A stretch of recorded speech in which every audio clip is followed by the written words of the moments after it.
Excellent. Shauna, you ready? I'm ready. Okay, so we're going to go ahead and call this meeting to order. It is 6:33. Thank you everyone for coming.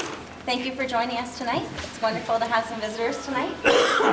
We've been visiting different schools to try to reach out to the different communities, so it's great to see a little bit of Moncton representation here. We do have, I think, a couple of hard copies of the agenda packet coming. The person who's bringing them isn't here yet, so hopefully she'll be here shortly, and we'll have those.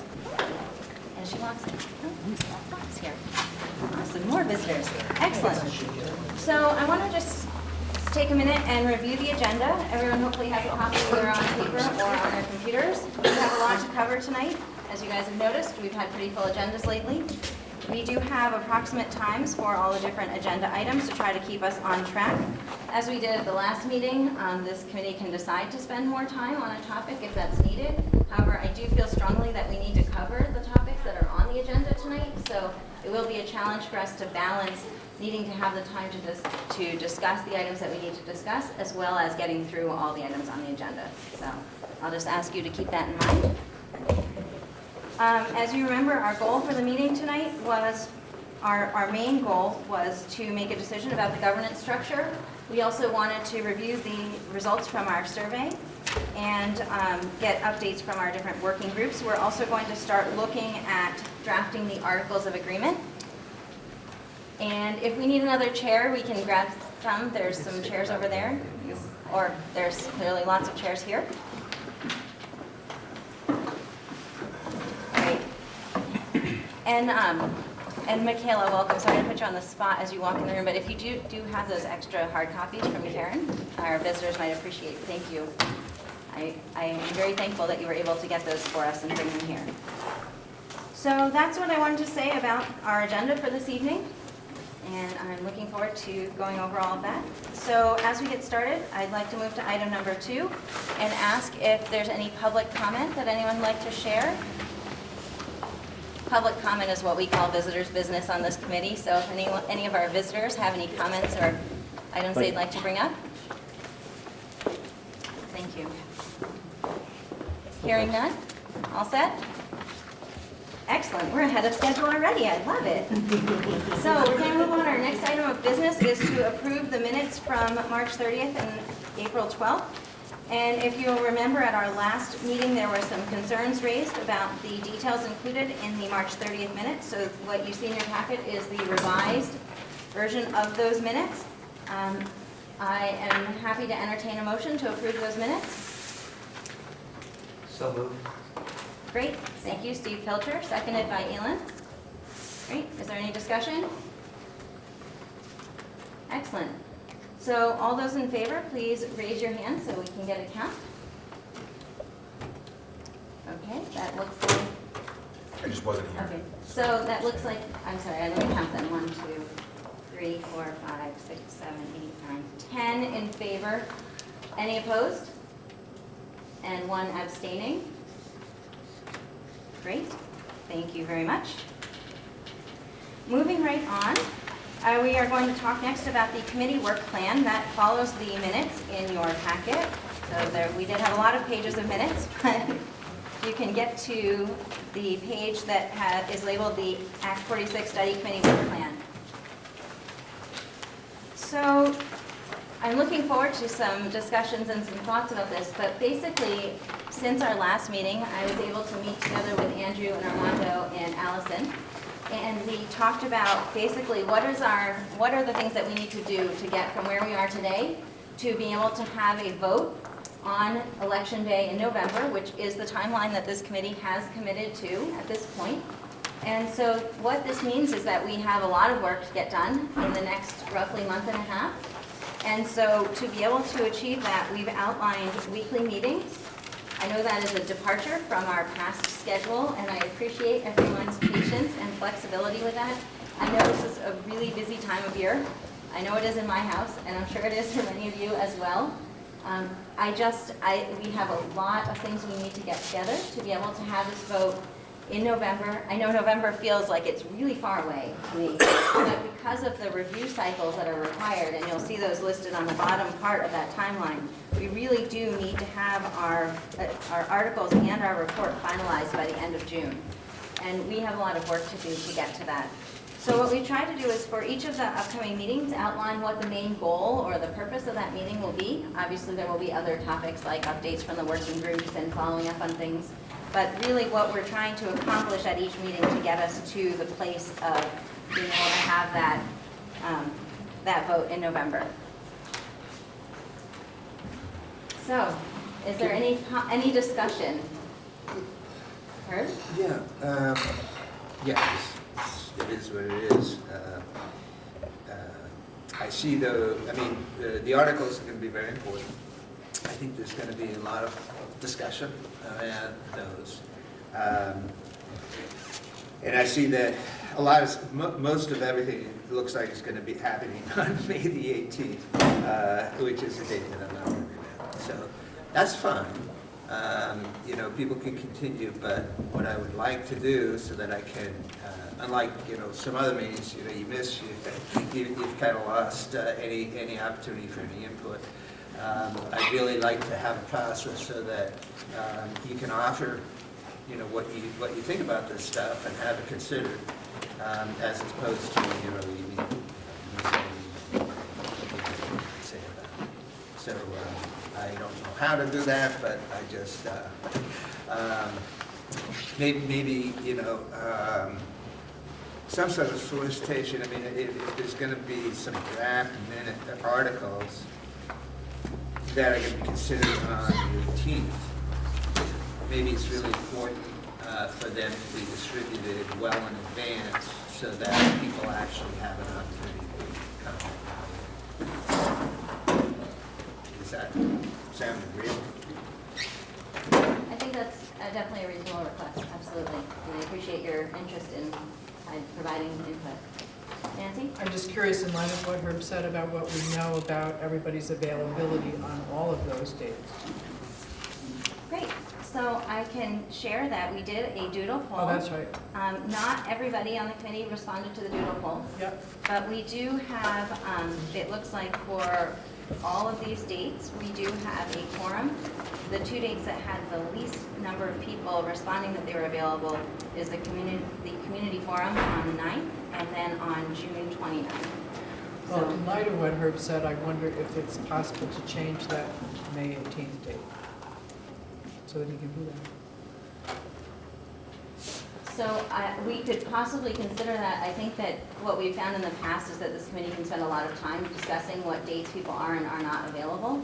So our goal was to set out a regular schedule, as I think we had discussed before, so that it would be simple to get it on the calendar. Herb, can you clarify, is it just that one single day of that week, or is it? Yeah, I have to. You don't have to share your details, just. Yeah, I got to be down on Rhode Island. The week. I had thought that we were going to have a substantive meeting the week of the 9th, where we would start to get into the articles. So it's the 18th. If we can move that one to some other time during the week of the 9th, that'd be great for me anyway. Allison? I'm hearing what you're saying about the 18th. The articles are included in our agenda packet, the generic articles. The generic. Yep, for review, which we're going to start tonight, hopefully looking through them. I mean, it was part of the agenda. And then on May 9th, it's the community engagement and getting input on the articles. So Yeah, I understand. So my thinking was that if people wanted to provide input, if they weren't able to be here on the 18th, they could email their ideas and thoughts to Jen for consideration. Great. Did I see another hand over on the other side of the table? Elin? I was wondering if, I don't know if people are comfortable working with the Google documents. If those go up as soon as possible, you can make a comment on it, on something. And if it's as simple as a typo, you can give only one person the ability to accept the comment so that everybody's not changing everything. But that's a way that multiple people can look at something over a time frame. Great, that's a great suggestion. I'll look into whether that is allowable under open meeting law, because I know we're not allowed to have any discussion outside of a meeting, an official morning meeting. So while that is definitely a great way to be efficient, it may not be in compliance with open meeting law. Mike? Oh, yeah. So I guess I just want to go on record. There's a record of saying, I won't make another motion to the effect, because I've already done it, that I believe we should be having a public hearing before we make a decision about a government structure, or we choose which one to go on. I understand that I'm in the minority on that. And similar to that, I think that the Articles of Agreement are a chunk of work, and I really hope that we don't, for me, it's more important that we spend the time to make sure that people's views are heard and are well considered. Not that we're all going to get our way, but that we spend the time necessary to do that.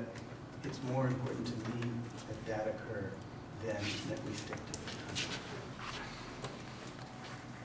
Great, and I would like to just respond to your comment. I know that we've had some discussion on our committee about whether we need to have a community forum before making that decision. It's my opinion that with having a community forum next week, and by doing the survey, we've done a lot, we are doing a lot to get community input.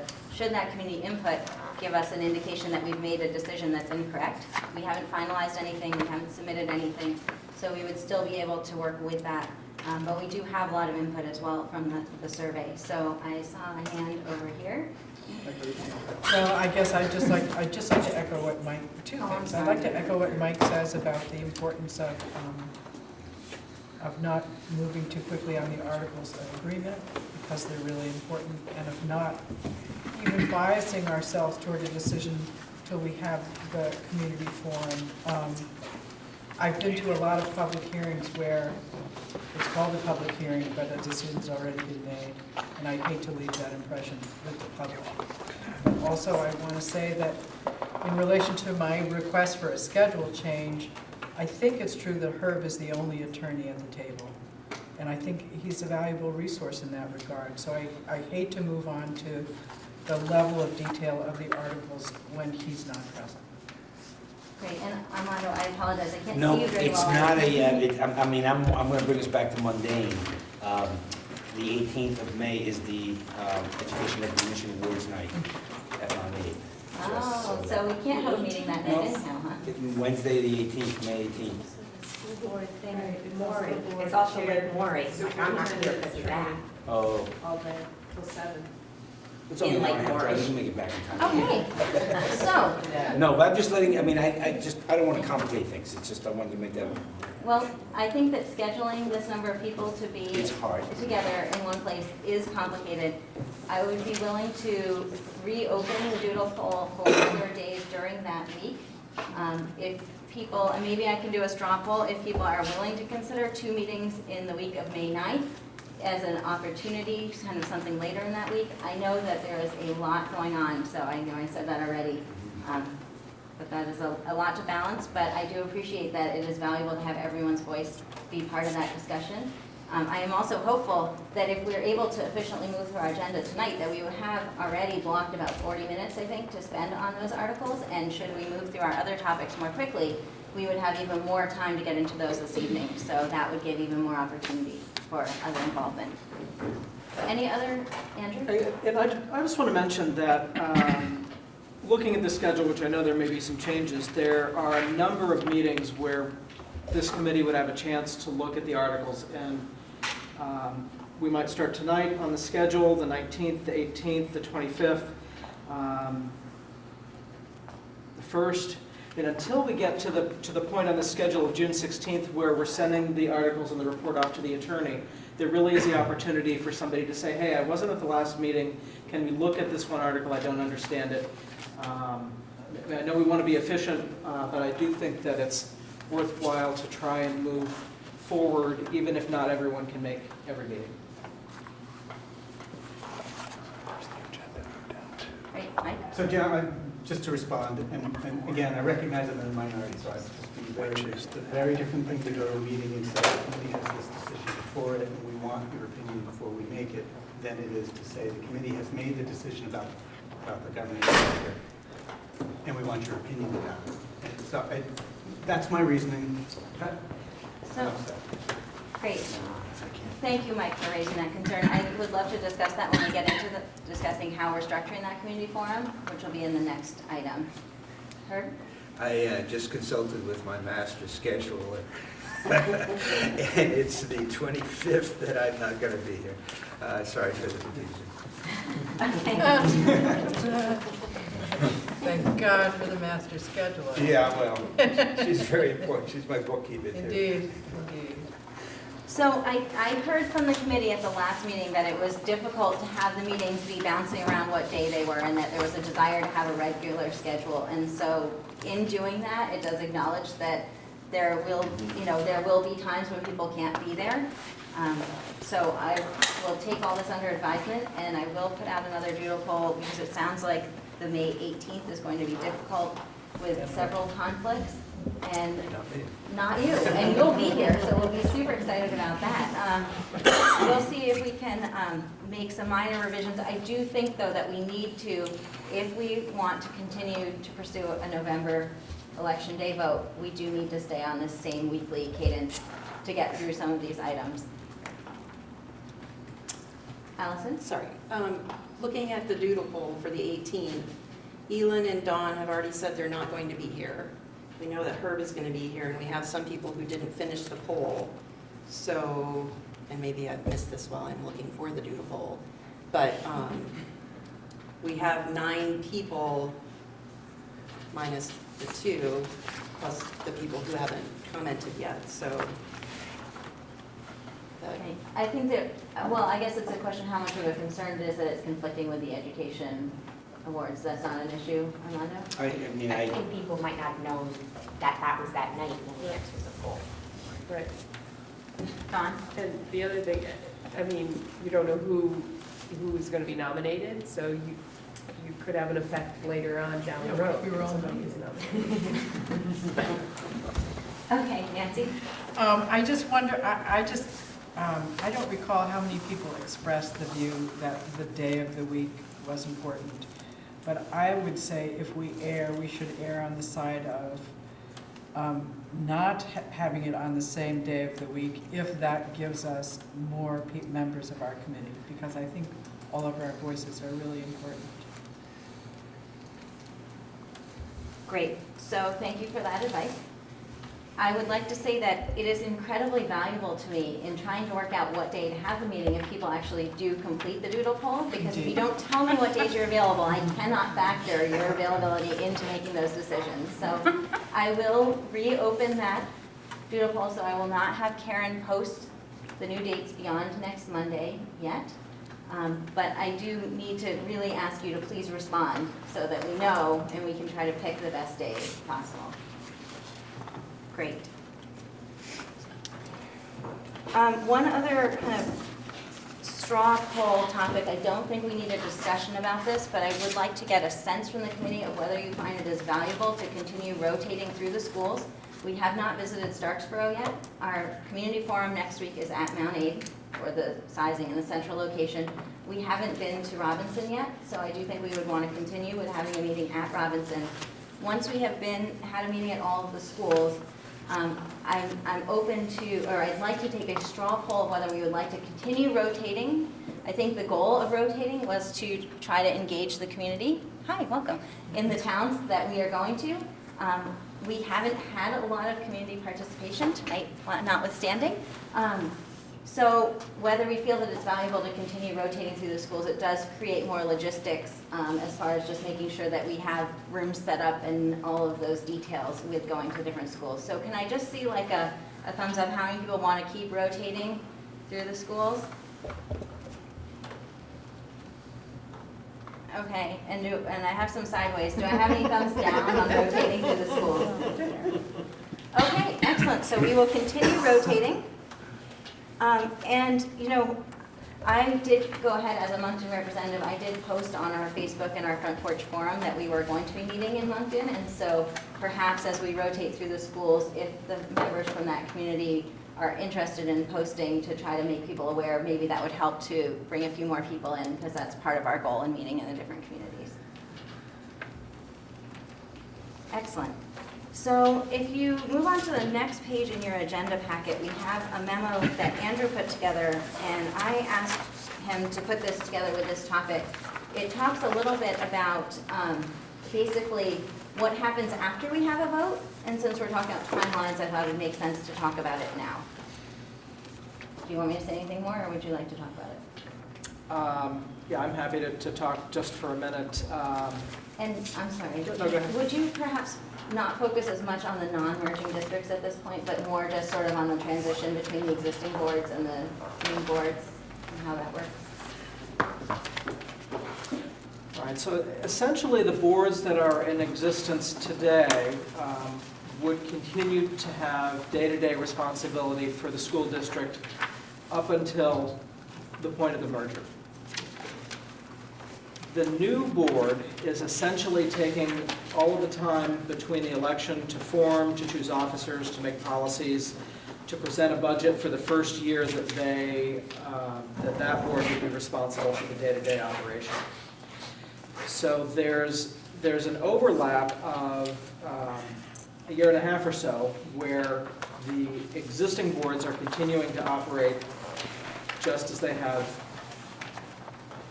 just as you do now, electing officers, making another budget.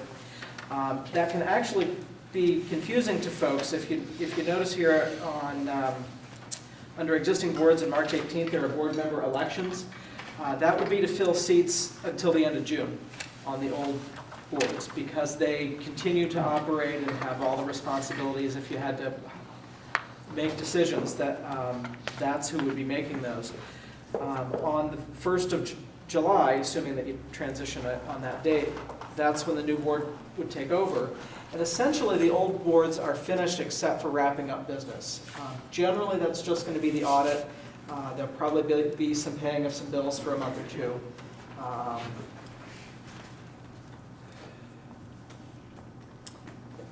I don't know, I guess I'd rather ask if there are questions. Nancy? Why would it be true necessarily that if there's going to be a new board, a new merged board, the election of those members occurs at the same time that the decision to have a merged board takes place? Why would that be? Is that law? It is the law, yeah. I don't know what the rationale was, but that it happens on the same day. There's a decision both whether or not to merge, and if you do merge, who gets elected to that board. I'm really curious about what the rationale is. I wonder if we can But find if out. is it the law, though? It is in the law. I don't know, it's been in the law for some time, I'm not sure. I could certainly ask some representatives if they recall the rationale. Would you do that? I think part of the reason is that you want that new district to be able to start doing work. And if you were to have a vote about a merger and then have a subsequent vote about who's going to be on the board, that would add quite a bit of time. Well, And I don't know who would have to, yeah. Caleb? I do think the rationale is probably just that logistically to get the voters back to the polls in a short enough period of time would just mean that you would have a brand new ungoverned board, and that to basically have those votes happen concurrently just is the only way to really make that, not happen. Great, and Armando, sorry, you had your... Well, no, I'm just saying that I guess that this, having worked in Montpelier, the rationale doesn't matter to me.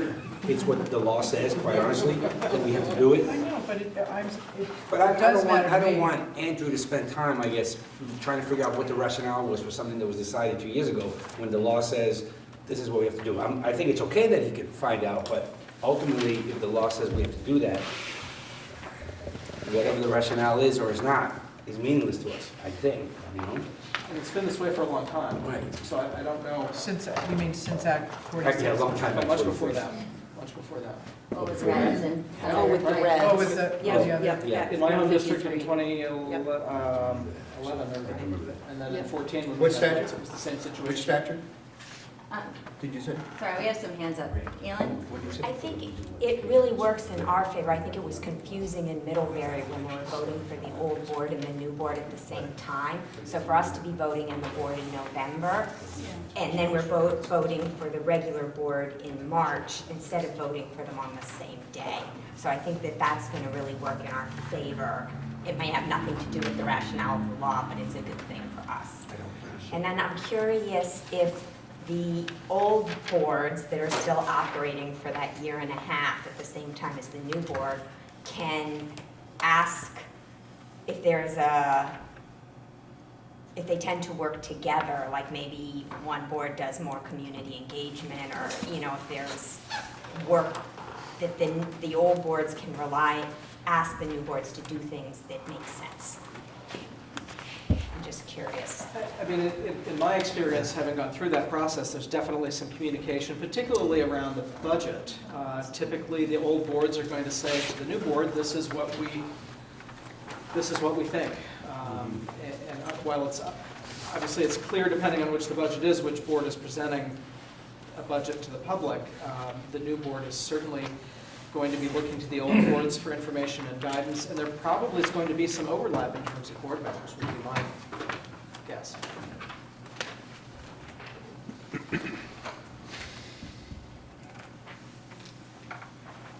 Great. So Andrew, thank you for sharing that. I think that it's important to understand that there will be these sort of overlapping boards that will be running different aspects of what's going on after we have the merger vote. And so that's why I wanted to make sure we introduce that into the discussion. I asked you not to focus on the non-merging districts part of that.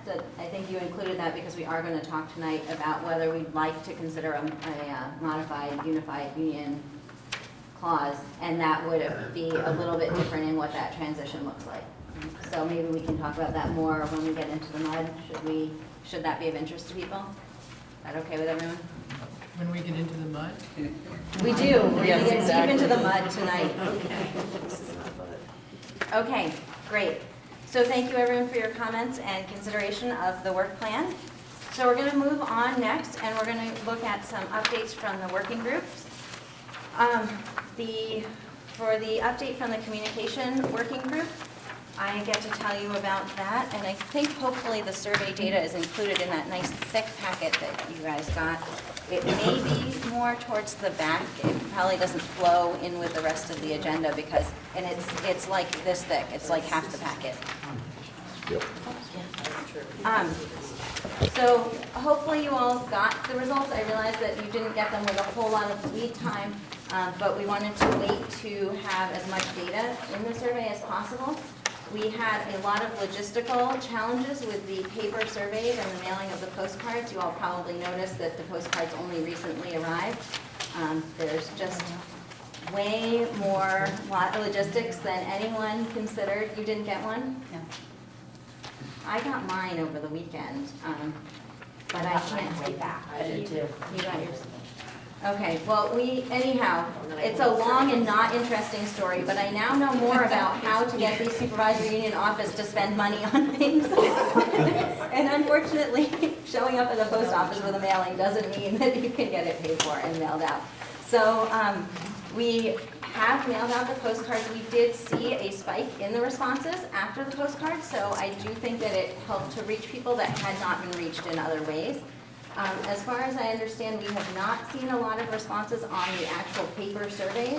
It's been more that the postcards themselves, people have gotten the link, maybe they didn't get the link through our electronic distributions, and then they have gone online to complete that survey. So in looking at the survey data, I'm going to start with the summary page that looks like this. If you guys have that summary page, it looks like this. It's somewhere in your packet. So what we have here in summary is a count and percentage of the vote of the respondents of the survey who reported that they were likely or unlikely to support unification. And we did analyze this and break it out by town in case that is of interest to people. So we can see if kind of there are different leanings from town to town. I think with any kind of survey data, you have to recognize that it is the only telling us what the people who responded to the survey are responded. I do think it is significant that we are seeing that roughly 71% of our respondents overall are either somewhat likely or very likely to support the unification. This is, of course, we haven't put out all the details of what it's going to look like, and this, is just an early indication. I think it is encouraging that we aren't seeing 71% saying that they are not going to support it no matter what. Please don't do this. So I do think it's an important indication. There are some differences from town to town, although I do still see that across all the towns that there is stronger support for unification than for not seeing unification. The second table on the summary is some work that Allison did, and I hope you don't mind, I stuck it on the summary, but Allison went through the comments, and I think that if you are very detail-oriented, you'll notice she did this maybe a few days before we pulled these results. The number of comments are not exactly the same as the number that are in the packet that we sent out last night, because people are still putting in data, right? But based on the date that she did them, she went through and assessed the comments on the different questions where we had comments, whether they were sort of positive to Act 46 or negative to Act 46. And to try to just give an indication, I think we've said that there are comments that are strongly in either direction, but to give a sense of the direction that those comments are going. The last piece on the summary before we flip over to the more detailed results is that I did put in a table about the responses that we got from the different sources. So we got, basically SurveyMonkey lets you have a different link depending on how you're sharing it. So it's very simple technology, but it's helpful for us as a district to know that we got 227 of our responses out of the link that we used for posting in online locations, and we got 147 responses from the postcard or paper survey link. So it makes me feel that we did reach a number of people that we probably would not have otherwise reached. The chart that's over to the right is just directly out of SurveyMonkey, and it shows you by week the responses. And the reason I thought that was interesting is you can see a big spike in the week of 4/25, which corresponds to when the postcard was mailed. And also that you can see that there's still responses coming in this week. So because we knew the postcard was going to be not as delayed as it was, but we knew it was going to be more delayed than we had hoped, we did put the end date on the postcard to be May 6th. So people are still able to put in responses. So if you haven't responded to the survey, please feel free to do so. But I do think we have a pretty good picture. So I'm going to move now to the details in the community input survey. Can I, is it okay to comment on the summary? Sure. So, Allison, you did a great job trying to pull all this together. And going through all those comments must have been a challenge in figuring out. It's interesting. Yeah, actually. I haven't had a Like chance to review them, so, but I think they will be interesting. Process. I think part of the problem that we have in drawing conclusions from the survey is the problem that we've had all along. That we ask people sort of a binary question. Do you want to stay the way you are, or do you want to go to a, quote, more unified structure? Without really saying one or the other. So I know, the last question really did talk about a unified union district. And, maybe people knew what that meant. The other questions talked about a more unified structure.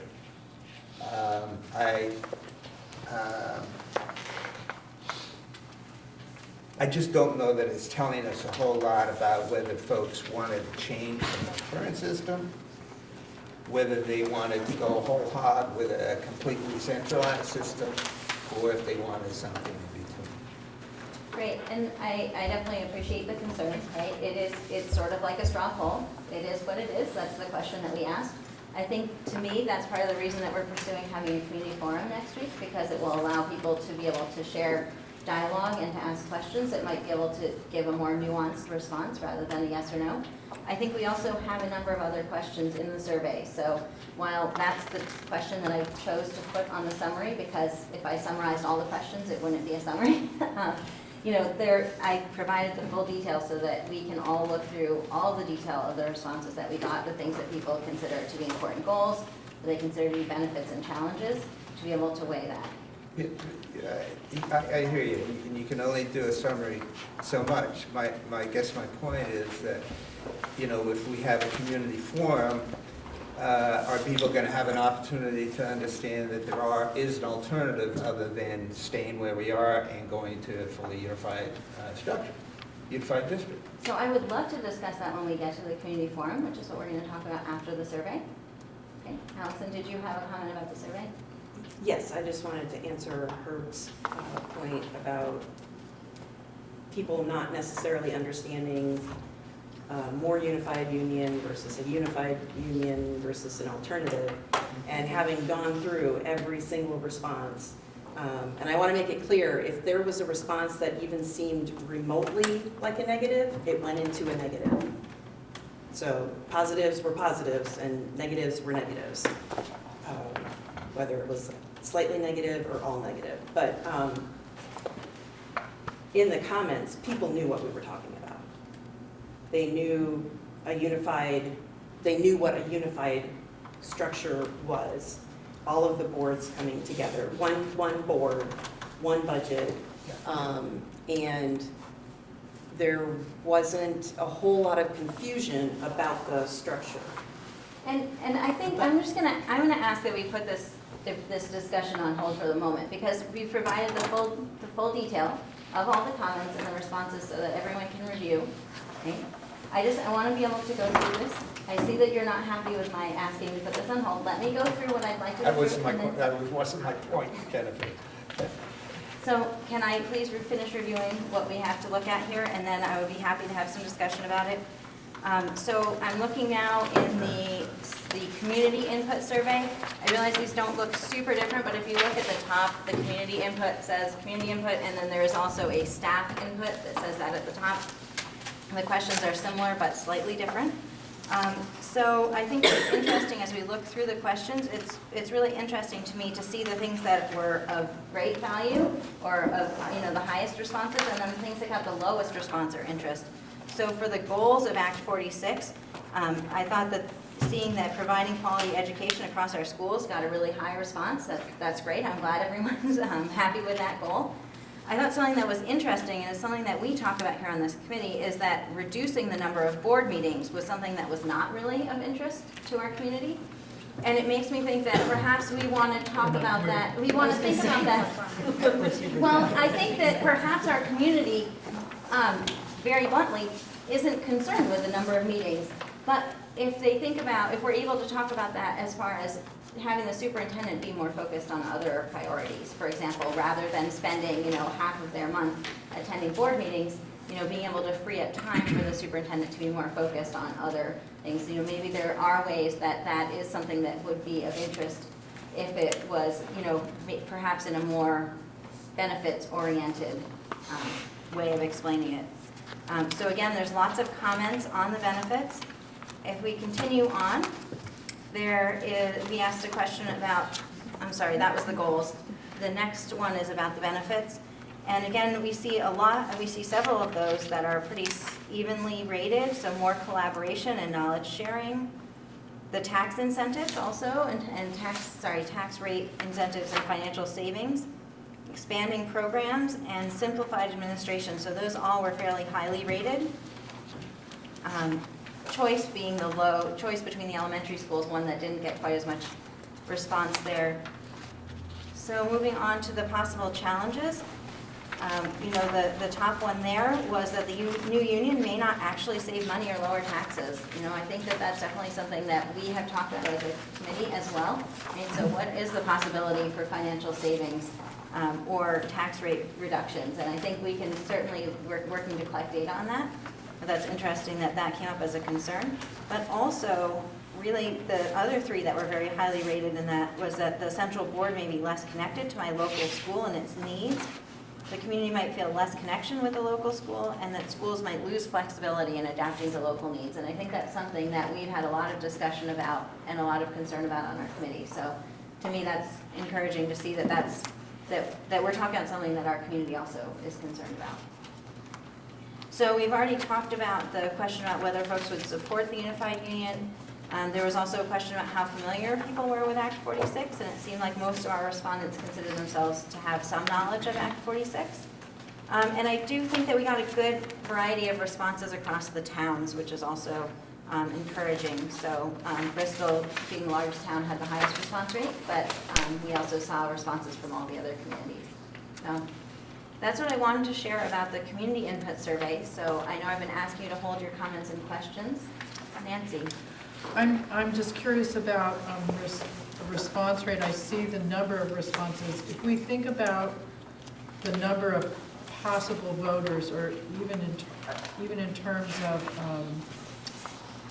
perhaps how many people voted in the last budget votes that we had, I think it would be useful to, I meant to look this up today, but I didn't. It would be useful to try to calculate what response rate this really is out of, let's say, all the people, the total number of people who voted on budgets in our last, at last town meeting.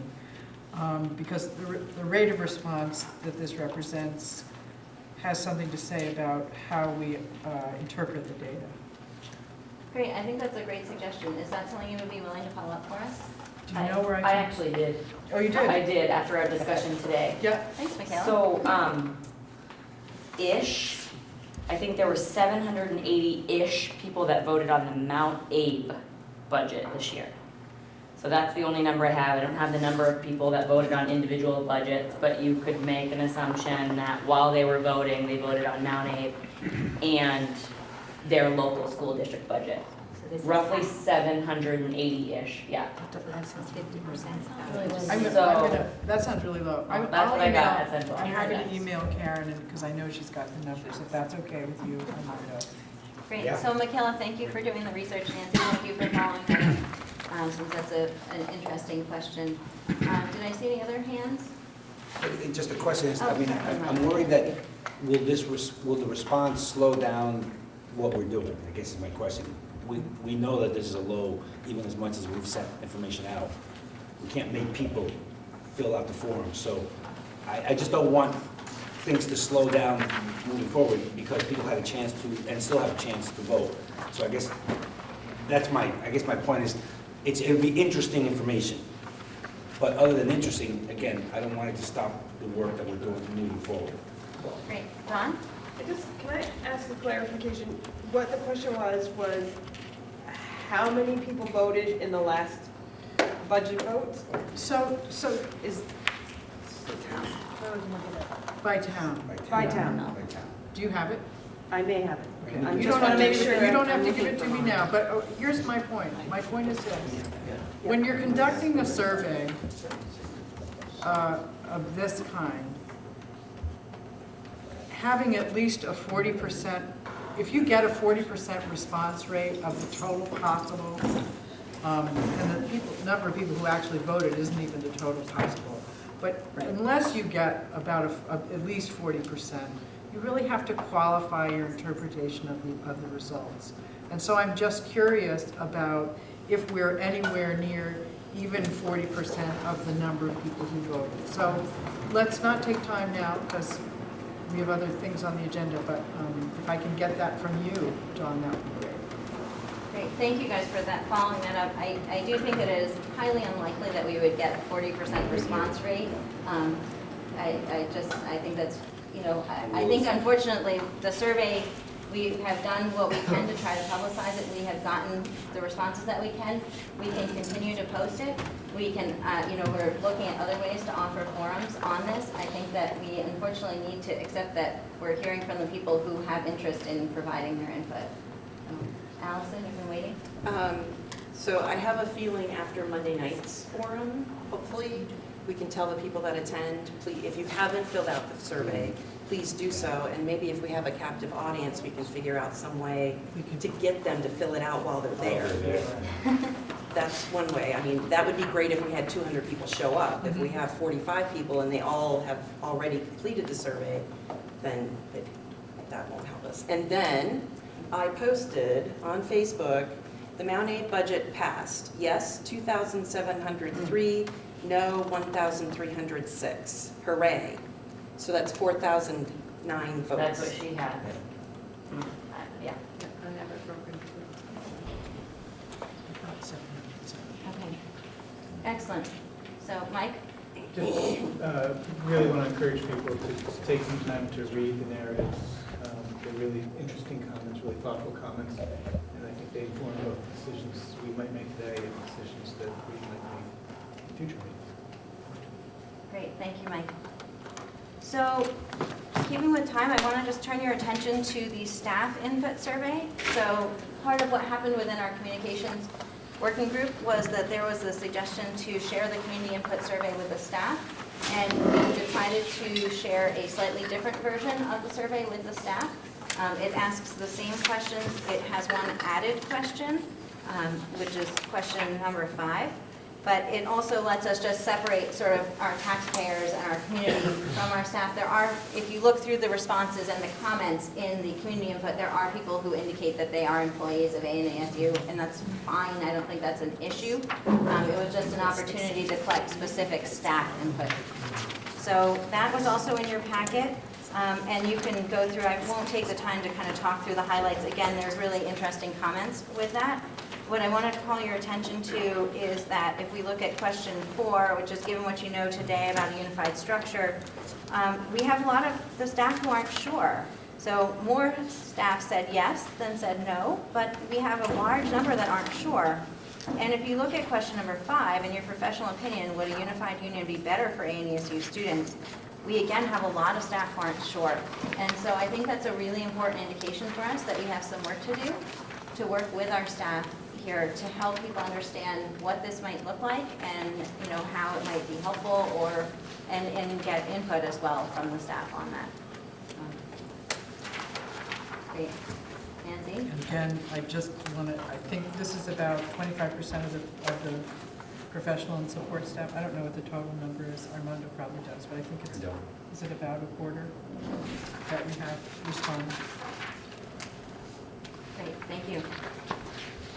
Are there any other comments on the survey results? Jen, I was just going to say that in terms of the staff survey, we can have Karen send out a reminder. Yeah, I can send that a Because the poll is still open, this specific survey is still open until the 6th. So as more people, and some people may, and you may have said this already, but they might have done the pre-staff survey. So they may not have done the staff survey because they'd already done a survey. Hard to say. But they have until the 6th, and we can have Karen send out a reminder to all of her lists. We could be getting double counts, Possibly. possibly. And just, is this professional staff or does it go to all staff? I think it's everybody. Okay. Every single Yeah, staff. great. That would be my guess, every staff. She has a list, different list, so I'm not quite sure, so I'll check tomorrow.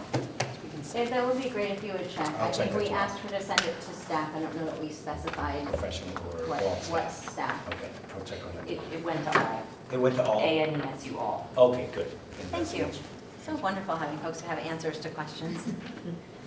Okay, excellent. So moving on then, we're going to do a brief discussion about the May 9th community engagement. I don't have any handouts with me. I'm kind of getting tired of talking, but Allison, do you want me to continue talking about the May 9th community engagement, or would you like to talk about that? I can do it. Okay. I've just been talking for a while. Everyone's tired of hearing my voice at this point. No. So May 9th, which is next Monday, we are having a community forum at Mount Abe. It will be from 6:30 to 8. Hopefully you got the, Mike has comments already. No, it's not, it's a procedural question. Yes. Was there a decision by this committee to have a community engagement on May 9th? So I missed it. And if not this committee, then who decided? And I'm not opposed to having a community engagement on May 9th. I just think process is important. If we want to have one on May 9th, we should decide to have one on May 9th. That's just. So I will say, I do not believe that this committee made a specific decision to have a community event on May 9th. I believe that at our last meeting, we had significant discussion about the importance of having a community event and having one soon. And with there being 3 weeks between the last meeting and this meeting, we felt that if we waited until this meeting to select a date to have it, it would be in June. So. Don't get me wrong, I'm not opposing having it, I think process is important. I don't think a subgroup is allowed to make a decision. I'm not opposing having one on May 9th. I would make a motion to have one on May 9th. I just think process is important. Great, if you would like to make a motion to formalize it, that would be wonderful, if that's a concern to you. Sure, I'll make a motion, and I have a comment. I move that we have a community engagement meeting on May 9th. I second. Is there any discussion, Mike? That I have a concern that we have enough time to do it right. I just opened that up.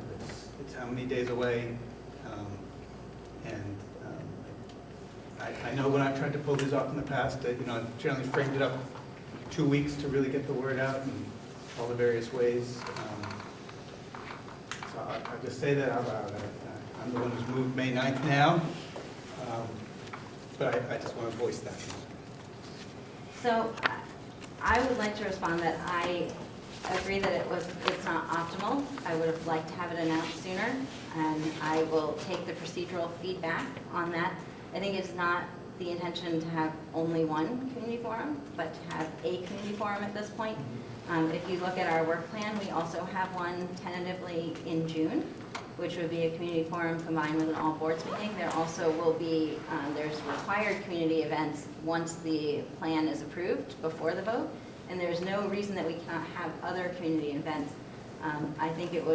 I certainly pushed that forward. I did have it on the dates that were sent out to the committee several weeks ago, that was a community engagement. I think that I'm trying to balance the desire of the committee to get as much community input as possible prior to making a lot of these decisions and keep us on the same timeline. So I regret if I made a procedural error in not going through the committee to formalize that date. So, Caleb? Yeah, I totally understand that it's pretty soon and we didn't consider it formally as a group, and I do think it would be best to do that. And I wasn't at the last meeting, so I'm speaking from what I heard and what I read in the minutes. But I think that having any meeting, in a sense, we're having a community hearing tonight, or a community engagement meeting tonight, and we are every time we have one of these meetings. Framing it a little differently, titling it a little differently, might bring out a bigger crowd, and certainly happy with the crowd we have here tonight. But that maybe titling it as more than just our weekly meeting is good, because I do think that we've had enough conversations to present what we're thinking about. I don't necessarily think that we have a really coalesced momentum in this group right now, which is maybe some of the tension that's there. But I do think it would be good to have a meeting sooner and later, and if we can get them out, I would support continuing to have it on May 9th, even if what we learned from that is that it wasn't successful because there wasn't enough time, because people aren't wanting to come out to another one of these things. But I do think it'll be valuable to have it, and I totally understand the pressure to get something on the calendar. So I would vote for Mike's motion. I would. Thanks, Caleb. Herb? So maybe a little bit follow up on what Mike's saying. Yeah, I'm happy to have a community engagement on the 9th, but I wonder, have we made any sort of decisions about what we're going to present to the community? I mean, I'm trying to imagine, how this will work. We're going to try to advertise, get a lot of people, as many people as we can.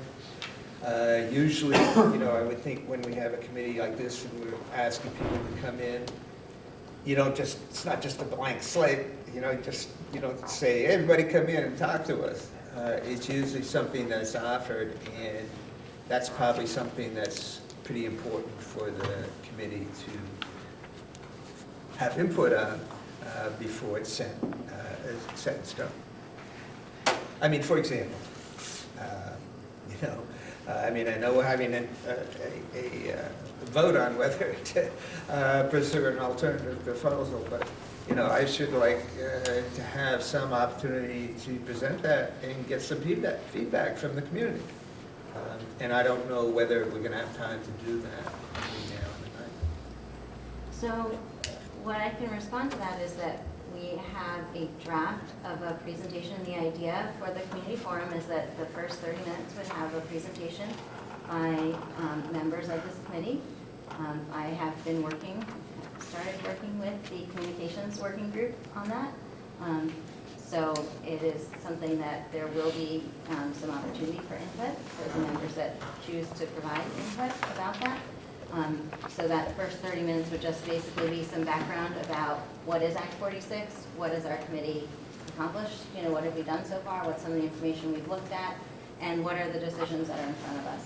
So I think, I personally feel that whatever decisions are made by this committee tonight will help significantly to influence what needs to be put into that. My goal is that that slide presentation should be very short. It should really be just enough to frame up the conversation so that if people are coming because they haven't heard anything about Act 46 and they want to know more about it, or they want to know what the heck we've been working on, that they have that information, and then really it's an opportunity for people to ask questions and to provide input. Did I see another hand? Mike? I just respond to you, Kayla, yes, all meetings we do are open, and we have some opportunity for people to watch it, but I think the community engagement's an entirely different animal, and I have looked at the draft, a very short presentation, and I'm happy to engage in it. I don't think we need to do it now. I hope that we'll have a facilitator who's not one of us,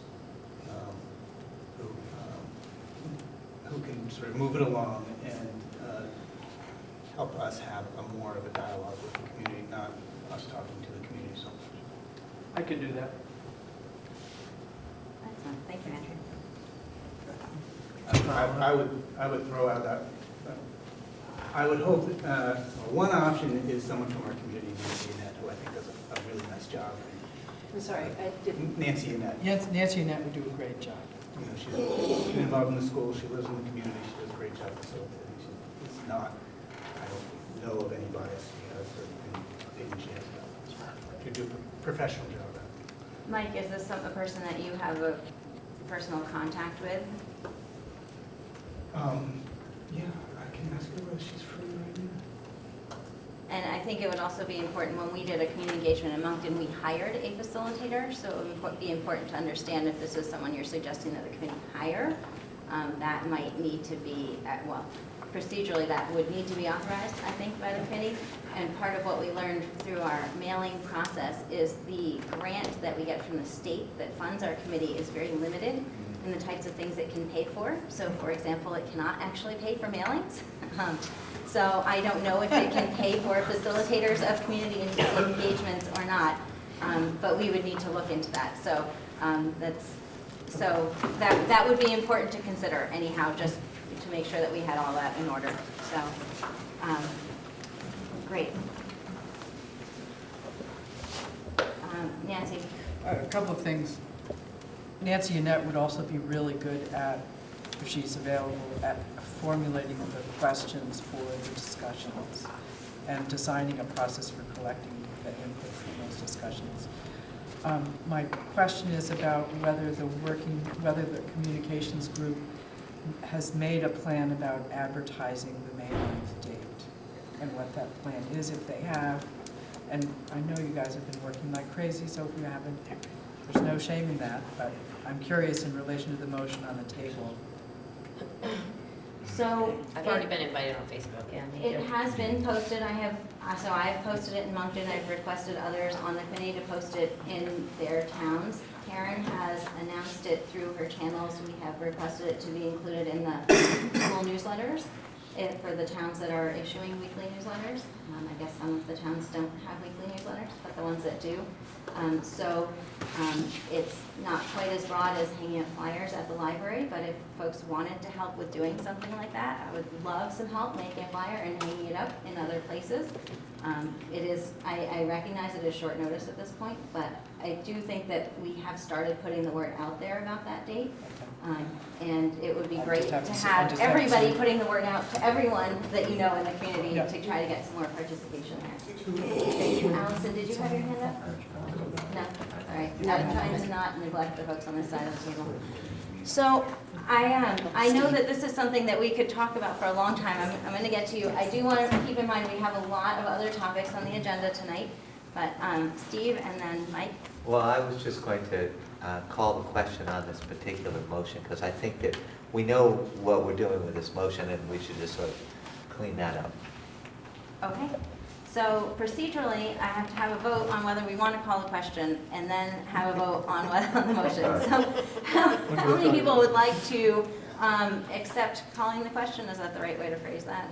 I don't think we need a vote on that. Yeah, procedurally. I was told at our last meeting that when someone calls the question, there needs to be a vote on whether we want to actually call the question. So could I please see by a show of hands how many people support calling the question for the date of the community engagement?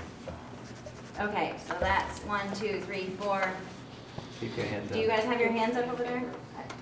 5, 6, 7, 8. All right, hold on, let me consult my sheet here. 8 minutes left. I have a nice little cheat sheet. How many people do we have tonight? Can you count how many people? Yes. All right, so that's 2/3. Yes.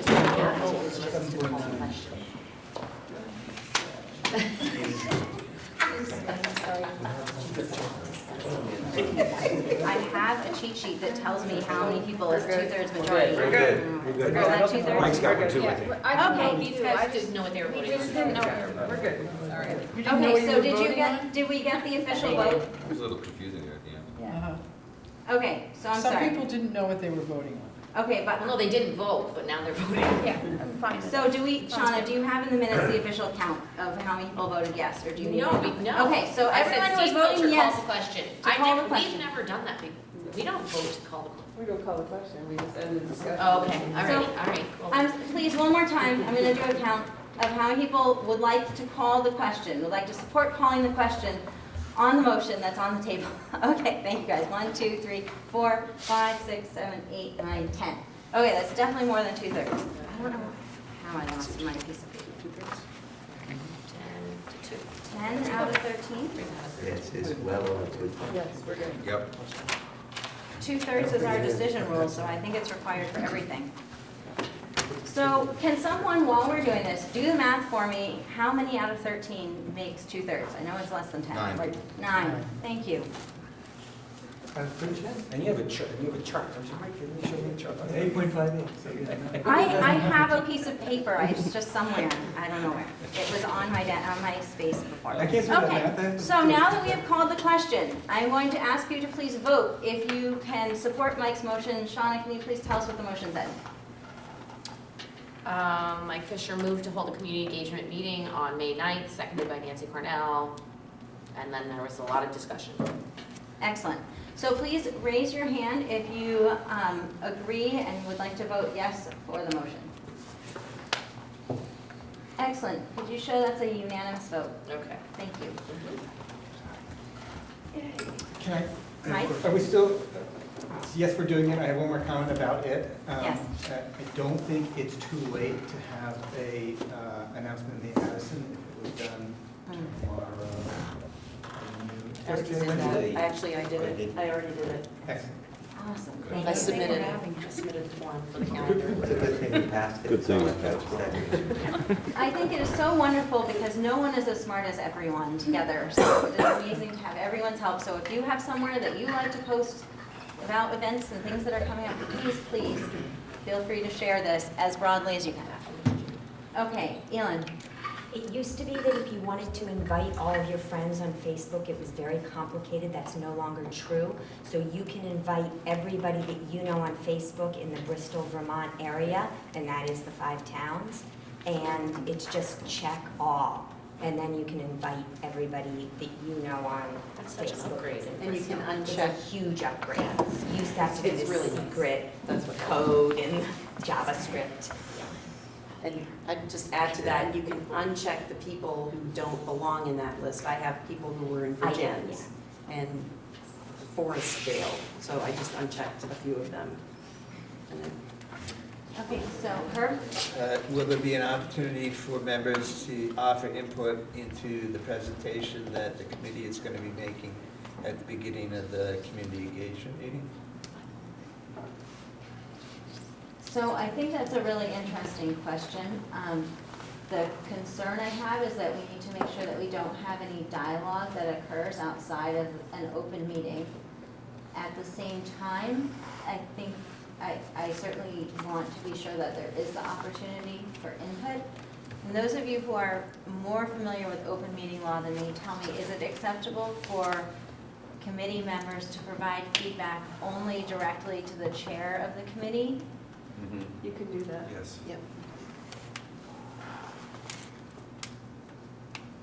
I'm asking because I think it is important. I would very much like to know what the community thinks about the alternative government's proposal. And I think that would be very valuable.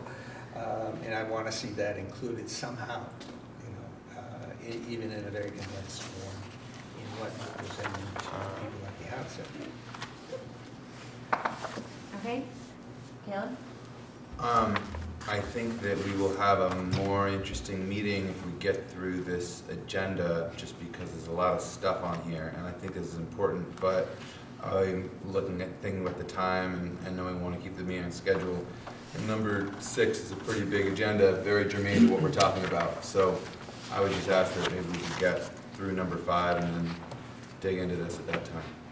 Excellent. Thank you, Caleb. I think that's a great point. We are getting a little bit behind schedule. So I'm going to then move us on. So just to kind of close that out. So, Herb, if I could have your attention. So to close that out, if we have time at the end of the meeting under other, we can talk further about the presentation. I think the decisions that are made tonight and the topics that are identified of interest to the committee will help to inform that presentation. The expectation is that I'll be working with the communications working group, but that there will be an opportunity for committee members to provide feedback directly to the chair on the presentation ahead of it being given on Monday. Excellent. So moving on, we're going to have an update from the financial working group. So Allison, there was a page in the packet related to that, which was immediately after the schedule, the work plan information. And are these new handouts? Yeah, this is a new handout. So, I was in contact with, This is what was in the packet? no, this is not what was in the, it's a part of what's in the packet. This is more information. And I might have extra copies coming around too. There are. So, I was in contact with Howard, our CFO, about getting some various pieces as soon as humanly possible. And one of them was the assets and debts. And so he pulled that together. What you have in your packet is the spreadsheet that he presented to us. And I had already been working on a similar thing before that. So I took a little bit more information, and it informs a little bit more to the value of the assets that we have, and the like the payoff dates of the debt and that kind of thing. Just so it's a little bit richer in terms of the information. And Howard is going to be gone May 6th through the 22nd, and he has put Cheryl Hughes in charge of answering any accounting questions that we may have, so she's available. And there is a list of questions that I had sent to Howard from other members of our group. And one of them is the tax rate summary, if you use the decreased tax rate, and how that would affect our 5 towns' various tax rates. And he was going to work on that. I thought he gave us that, didn't he? He gave us that, didn't Not really. I mean, it wasn't in a, maybe, but it wasn't in a format that was helpful. I didn't plan it, but so it's a lot. It has a lot of the equalized pupils and just all of the information that's required So, Um, I'm sorry, is it like perhaps more detailed than what we got from Yes, that definitely. financial out? Yeah, those Yeah. financial ones are somewhat So- generic, I think, Right. that's what. Okay. Yeah, Yeah. so this will have It wasn't as helpful. information that is more appropriate for our community. And he has some other questions that he's working on as well. Great. That's it. Thank you for your work on that. Is there any discussion on the update from the financial working group?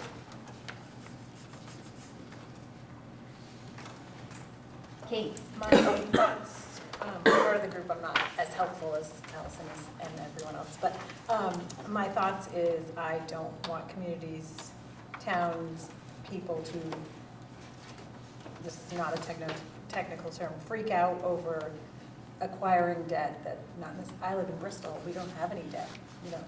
Why should I take on Lincoln's debt or whatever? So I just want to be prepared to sort of address that when we meet in the community. That's just my concern. And I know we know that it's not a big financial burden that we're going to be adding, but we need to be able to explain. I just feel we need to be able to explain that. Great, thanks, Kate. Any other discussion? Steve?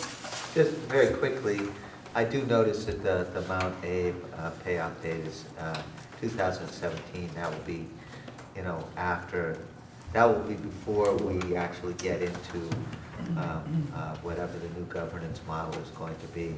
So you're really going to be looking at something around $200,000 as your annual debt payment. Right, good point. Yep. Great. Caleb? Just a quick thought, having gone to Bristol Elementary School myself, I know that, a lot of the school is a lot newer than 1955, because the new wing went up in, what it was, 86 or 87.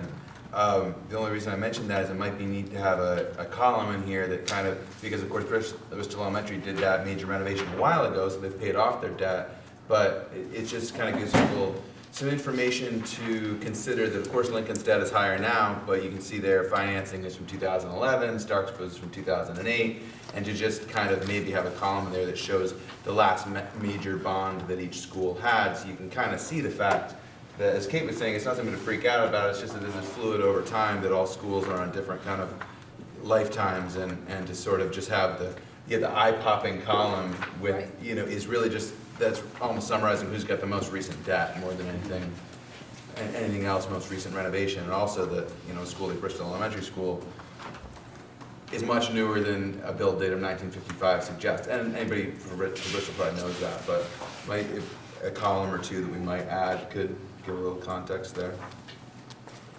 Great, thank you. Elin? While I hesitate to add more columns or more work, when I talked to somebody in Virgins, and he said the thing that balanced out the worry about debt was the amount you were adding to the tax base.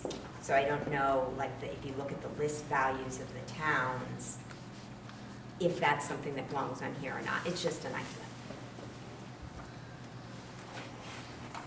Great, thank you for the comment. So I'm going to move us then to the quality working group. And is there a member of the quality working group that would like to give an update? I believe you've had a few meetings. I can do that. Great.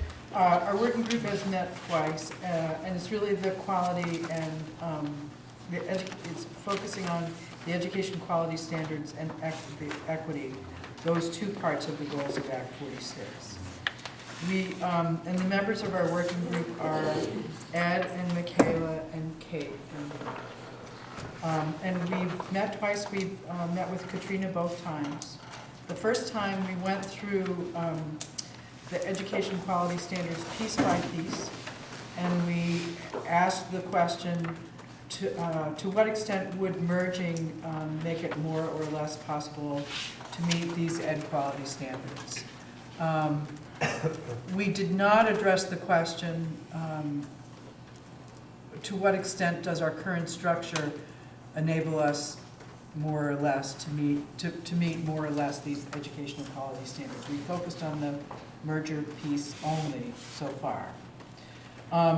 And so it was a very interesting conversation, and the gist of it was, I can show you, we have a chart that you can see, but here's the gist of it. To the extent that a merged system would free up a superintendent's time, not only from night board work, but from the work of getting ready for board meetings and following up from board meetings, to the extent that the superintendent's time on that work, board work, would be reduced because there would be fewer numbers of boards. Maybe there would be one board. That person's time that person would have much more time, and we have a rough estimate of how much more, to spend on working with the assistant superintendent, the principals, and the teacher leaders in all of the schools particularly, to work toward further meeting the education quality standards. By rough estimate, given the structure we have, a superintendent spends about 85% of his or her time on board work. That is, and it's not that it's not important to the school, but it's work, it's the getting ready, the being at the meetings, and the following up from the meetings. And that's not a small percentage of time. It's certainly not. And so one could roughly estimate that that would be taken down to 50% of the person's time. So we'd be gaining about 30% of the superintendent's time to spend more time as focused on curriculum instruction, assessment issues around school development. That would be no small benefit by any means. If you try to quantify it, if you would say superintendent made, let's just, I don't know what the superintendent makes, but let's just ballpark $110,000 a year, and we'd be gaining 30% of that time. So if you wanted to quantify it, you'd be getting $33,000, right? Am I right? Yeah, $33,000 worth of the superintendent's time. So that's no small thing. Again, we didn't talk about, so it isn't the fact of the change in governance, except how it affects the superintendent's time. And that's big. So that's where we ended up with in our discussion about ed quality. Today we met with Katrina again, and we were talking about equity. And that was a much more complicated conversation. We started out thinking about equity, even wondering about equity in terms of, should we be thinking about equity in terms of outcomes for students? Or should we be thinking about equity in terms of inputs, programming, what we're providing to students? Or should we be thinking about equity as both? We talked about the notion that equity is not the same as equality because different kids have different needs. And so what you provide to kids needs to be different based on the different things that different kids need. I mean, generally speaking, I would say that within our group, there was a range of opinion.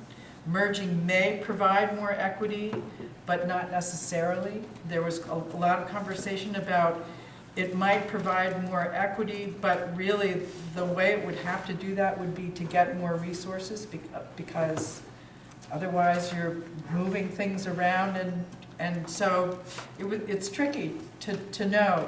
It's tricky to know for sure.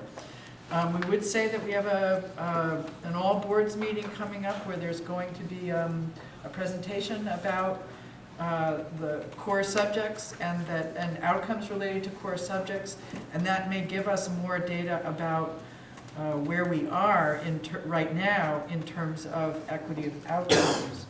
But generally on this piece, and I dare say a little bit on the other piece, our group needs this committee to clarify its charge beyond what we've already done.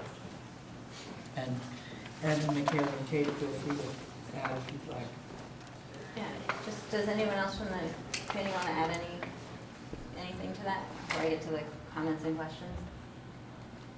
Yeah, I mean, I just think that it would seem like our role is to provide the committee with some sort of data or information around how a merge or a consolidation of some sort would actually impact these two areas.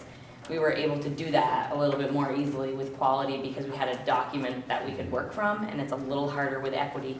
So I would offer that a question that would be helpful for us is, are we in fact looking at programs, what we offer in different schools in terms of program regarding equity, or are we looking at outcomes? They're two very different things. The way you can think about them are completely different. But if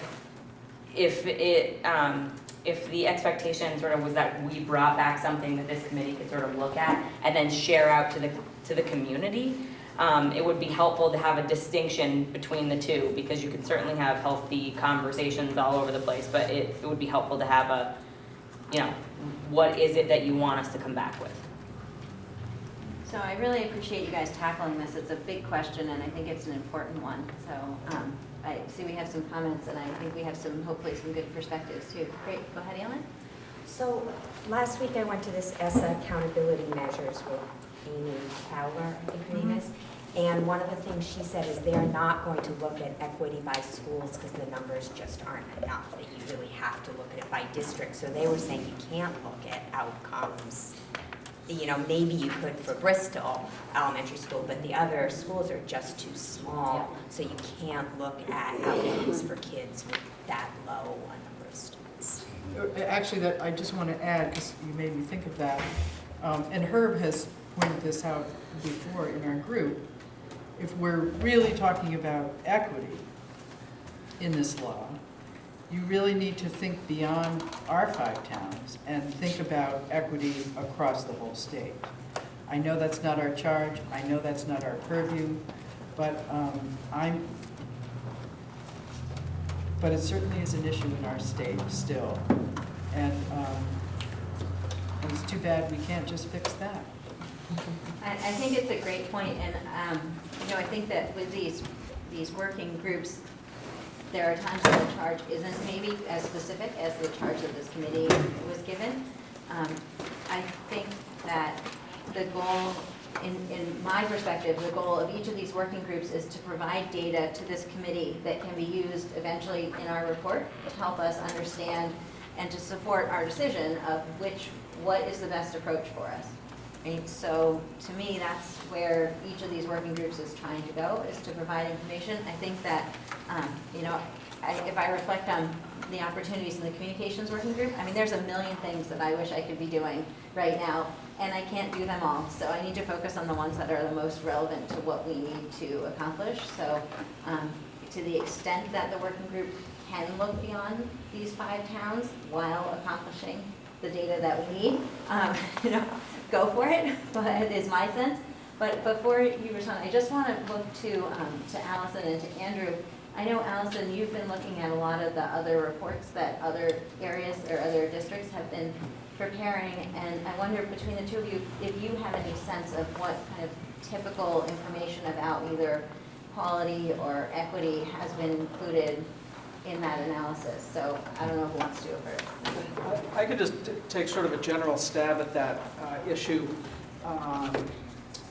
What you'll often see in those reports, what committees often say, is that by becoming a single district, they would be better able to meet the needs of all of the students, because they would have one board and one budget making decision, as opposed to the current status of having typically an individual board and budget for each individual building. That they're better able to get in sync and to give kids the not the identical, but the equitable approach. Which is more of a point of view than it is data. It's experience that a lot of people have had, and I can certainly speak to the many years that I spent on a small board, and I'm sure you folks could as well. The difficulties that you encounter with the scale of a very small building and a small budget is difficult to work with. And these are the sorts of experiences that folks have had for years. And this is having a larger governance structure where you have the flexibility in terms of not only resources, expertise, and finances to be able to allocate those in the way that's best for all of the students. When it's a larger number of students, it's more efficient and produces better results. These are the conclusions that people come to. Some do. So Allison? I'd like to say to that these reports are summaries, so they do have aggregate data that they're looking at to determine whether or not they will have a better system under unification. So they're just summarizing. Yeah. And all of that data isn't presented in the report, but they've done research and they've looked into it, and it's there, and they are able to draw their conclusions. So Allison, did you tell me at one point that you had something related to quality from the different reports, that some kind of summary or framework? I have something that I'm working on, but the question of equity and quality being in the Act 46 language, the 5 things that we're supposed to look at, those are specific rows in the report, the worksheet that you're supposed to submit. So you have to explain how unification, if you're going with unification, how that helps with the equity for your students. And it's not just equality, where each school has the same program. No, I understand. So you do have to outline it there Great. as well. And then it's further in the report too. Great. Ed?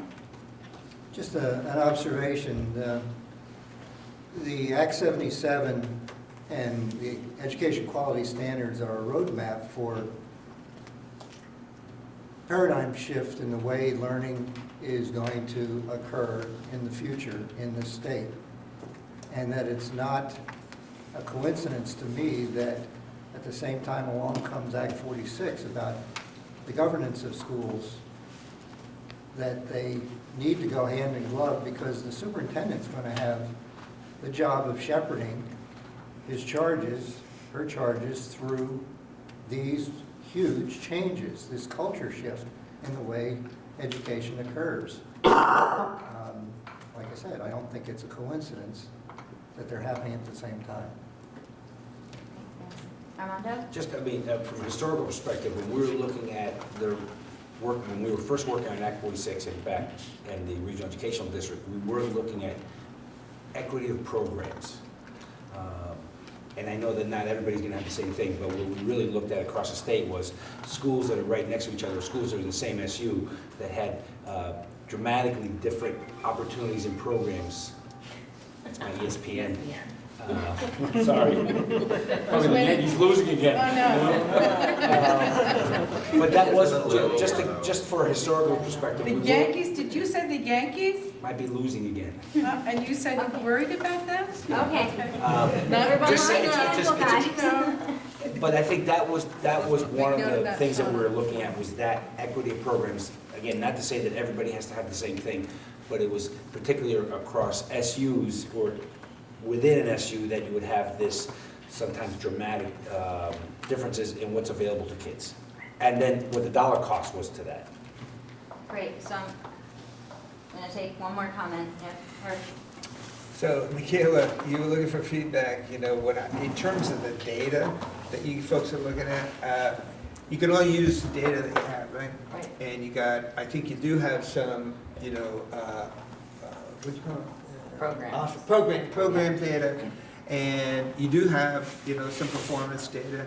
I know it's not, the performance data has a lot of caveats. What I would do if I were you guys' shoes, I would collect that data for our district, our elementary schools maybe as a group because of the small numbers, for the high school, and take a look at the data for Chittenden South, for the high school and their aggregate elementary school. That's probably as much as you can do. I mean, you can think, you can speculate about, what will happen, and, what one governance structure will do versus another. But in terms of data, that's the data that I think you can collect. I mean, where I get stuck about how to proceed is that unless if we're talking about using data to help us make a decision about whether merging will help us better meet the goals of this legislation, then we need to look at not only the question of speculation about whether merging will help us meet the goals of the ed quality standards and equity, but also the degree to which our current structure with all the work that people would be planning to do anyway would also help us meet those goals. And I just don't know, so I'm stuck about how to proceed. So I hear that your working group was looking for more direction from this committee, and Yep. so I'm trying to honor that. I'm trying to also respect that we're now 20 minutes behind on getting to some of the really meaty topics. That's that we fine. have. Keep us posted. So here's what I would encourage you to do, and this is just from some of the different comments that have come out, is that maybe between now and the next time that we regroup, perhaps focus on the equity of the programs. That seems like something that's very attainable to look at. There's some concerns that have been raised about being able to look at equity of outcomes between schools of such a small size. I think that looking at equity of programs is definitely something that should be able to be accomplished. In my perspective, I think that that's reasonable. You guys can tell us if it's not.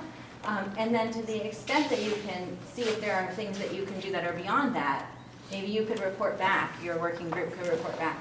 And Michaela?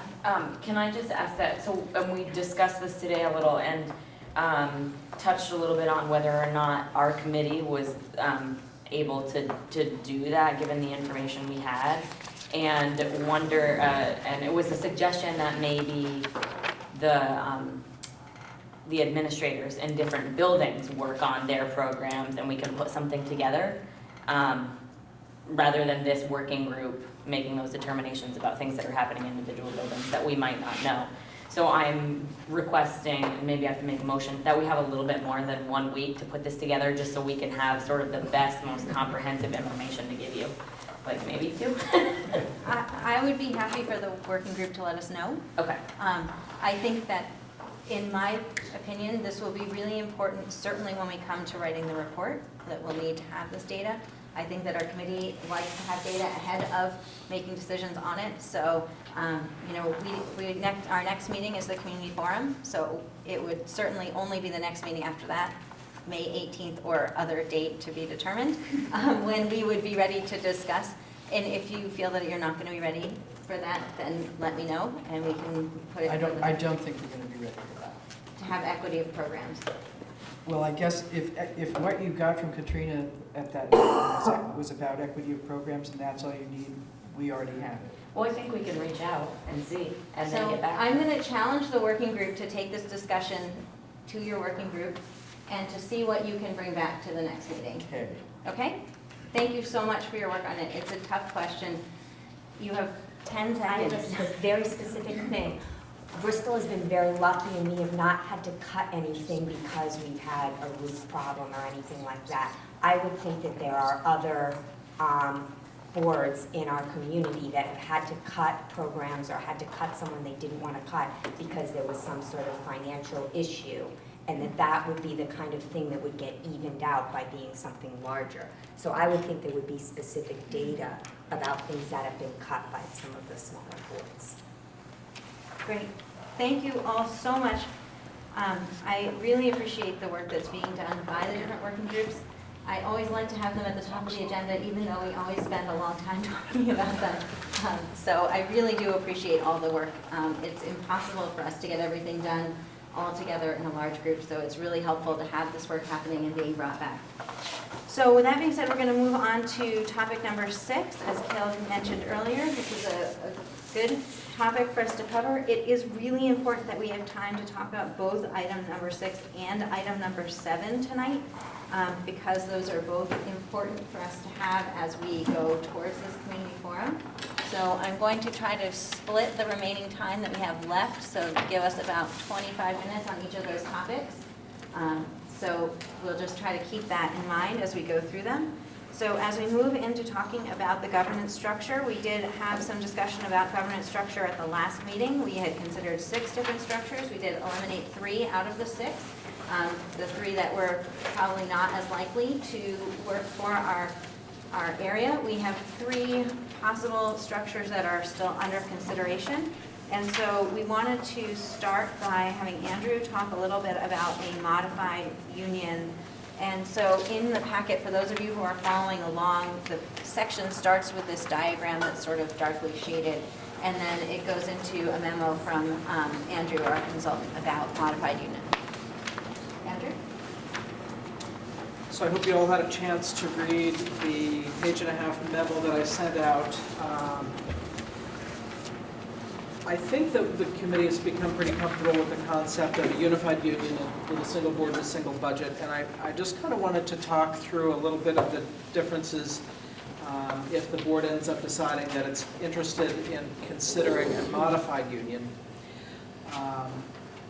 And essentially, if you're interested in a modified union, you would say in the articles that it's acceptable for a majority but not all of the districts to vote yes, and for those elementary districts to merge together with the high school district, while the potentially 1 or 2 elementary districts that might vote no would remain separate. Essentially, the concept is that the districts who choose to remain separate would continue to be independent with a small I and continue with their own budgets and boards. You would still have a supervisory union in that instance.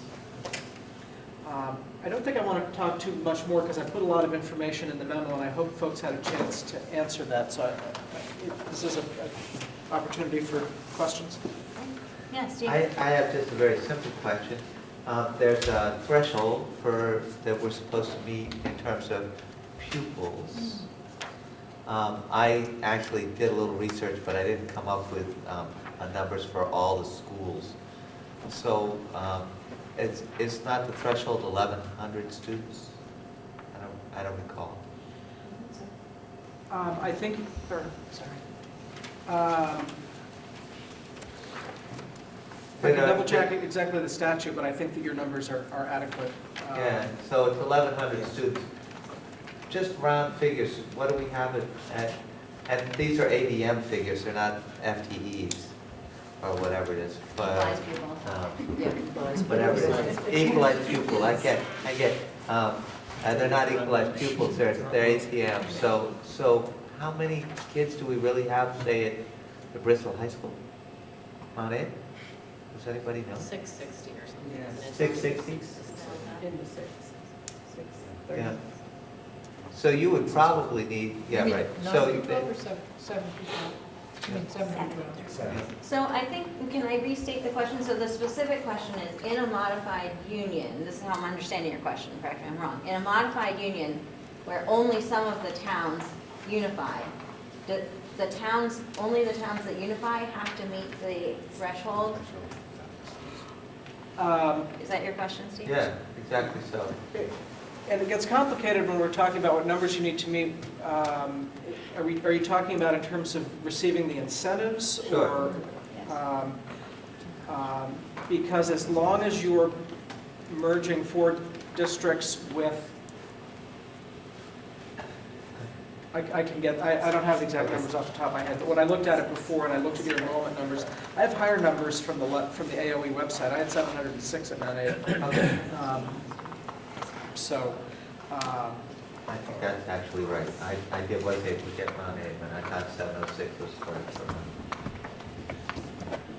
It's just trying to make sure how many and which schools could you potentially not have part of the MUD and still make your 1,100 numbers.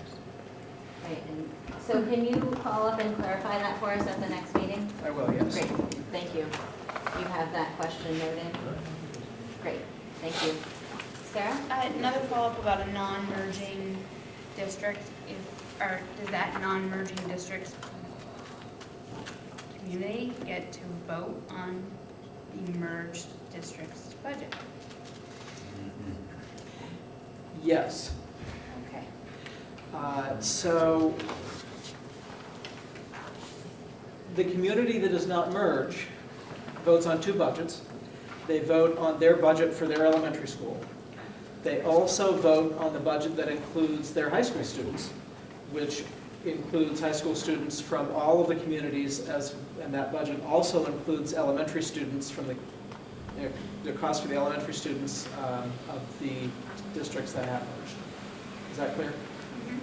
And Andrew, can I just ask a follow-up? So those votes, though, for the part that's unified would be a commingled vote, right? So it's not like each town doesn't have to vote. It's just like we heard with Mount A, this many yes, this many no out of all the people that vote. Right? Right.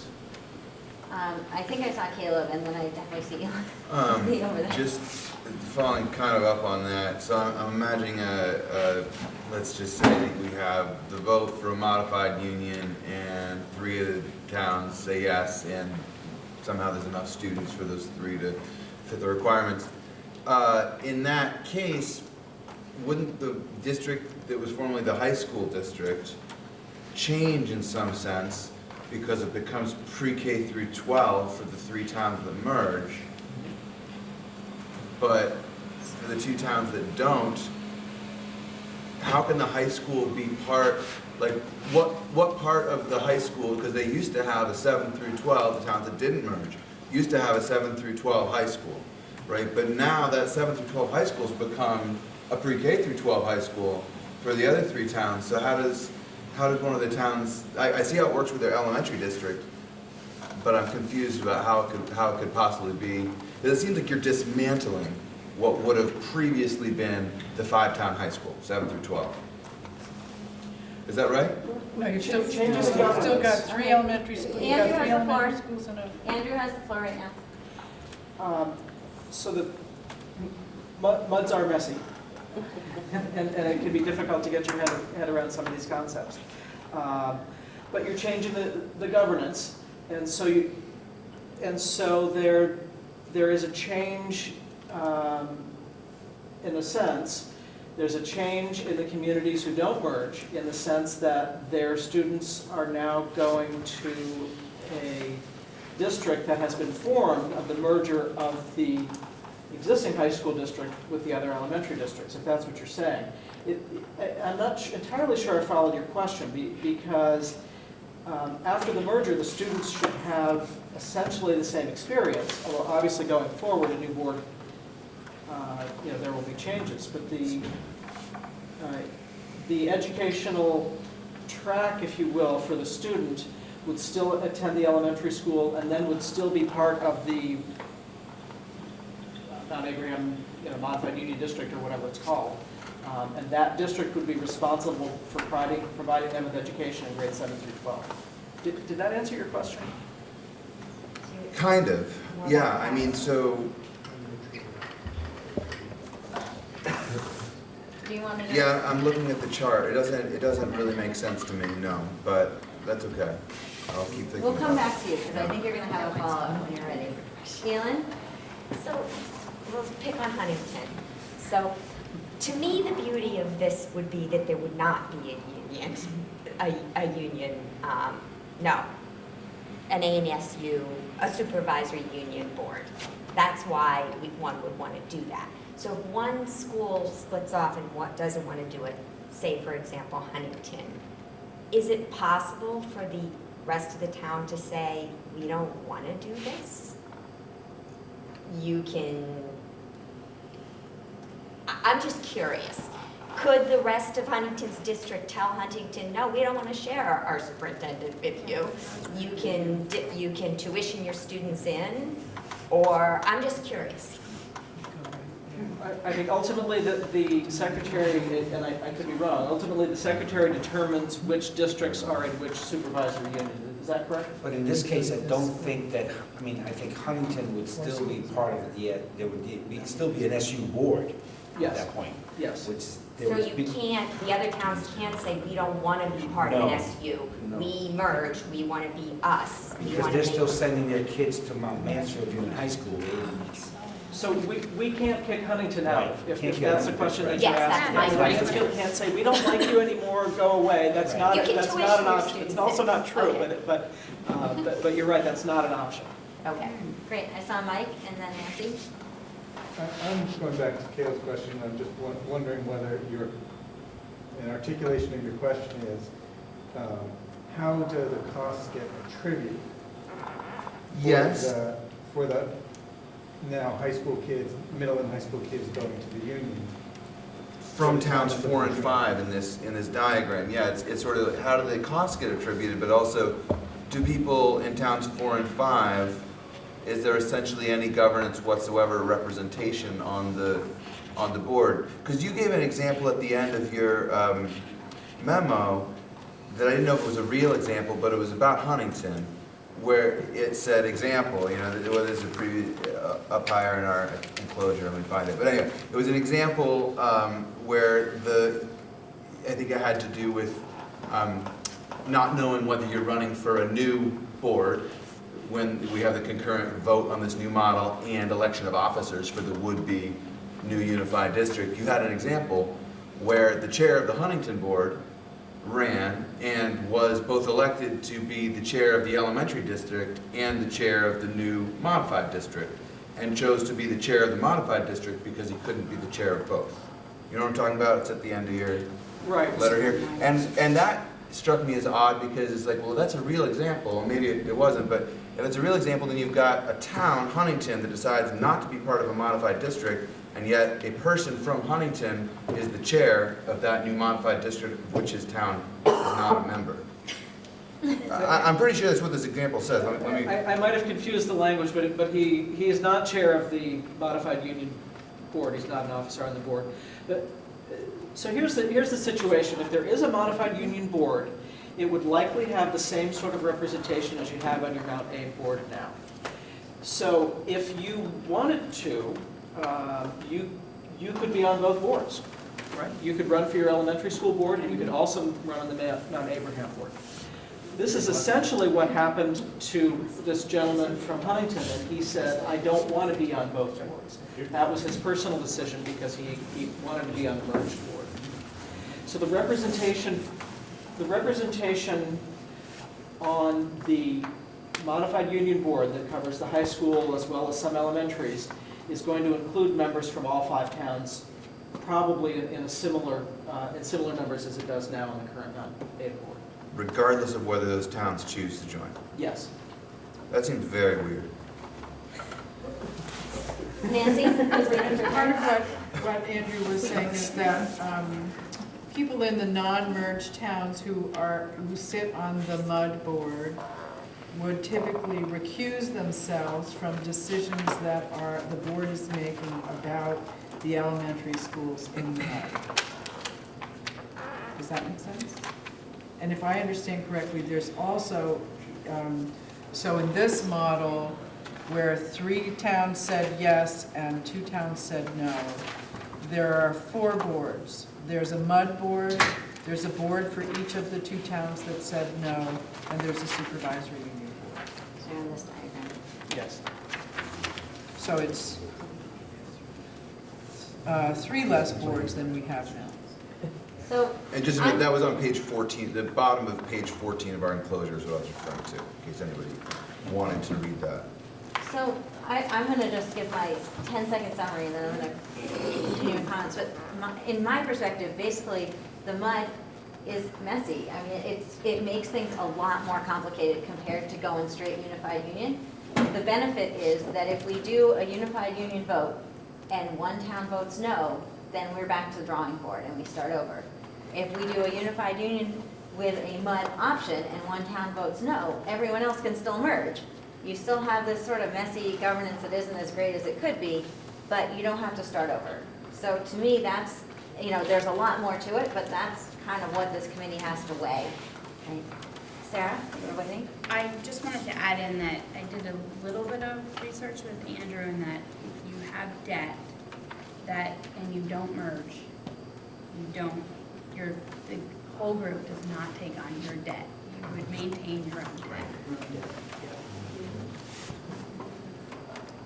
Just a clarification. I just want to make sure that I understand this right. If there's a unified vote, and it's agreed upon beforehand that not everyone has to vote yes, then you could have 4 of the 5 towns move forward on the unified, and the 5th is then independent, and then would be part of an some sort of a modification. Is that correct? Yes. Yes. Yes. So you can have a vote where all 5 towns vote. 4 of the 5 vote in the affirmative.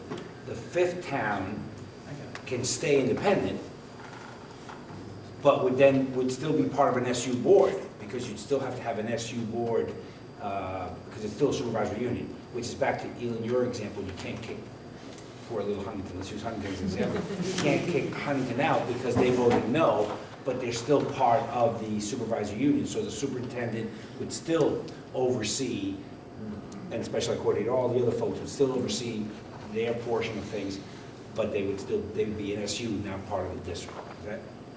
Okay. So it allows the communities that want to come together to gain some efficiency, but there still is a significant amount of overhead in terms of accounting for shared services. Yes, yeah.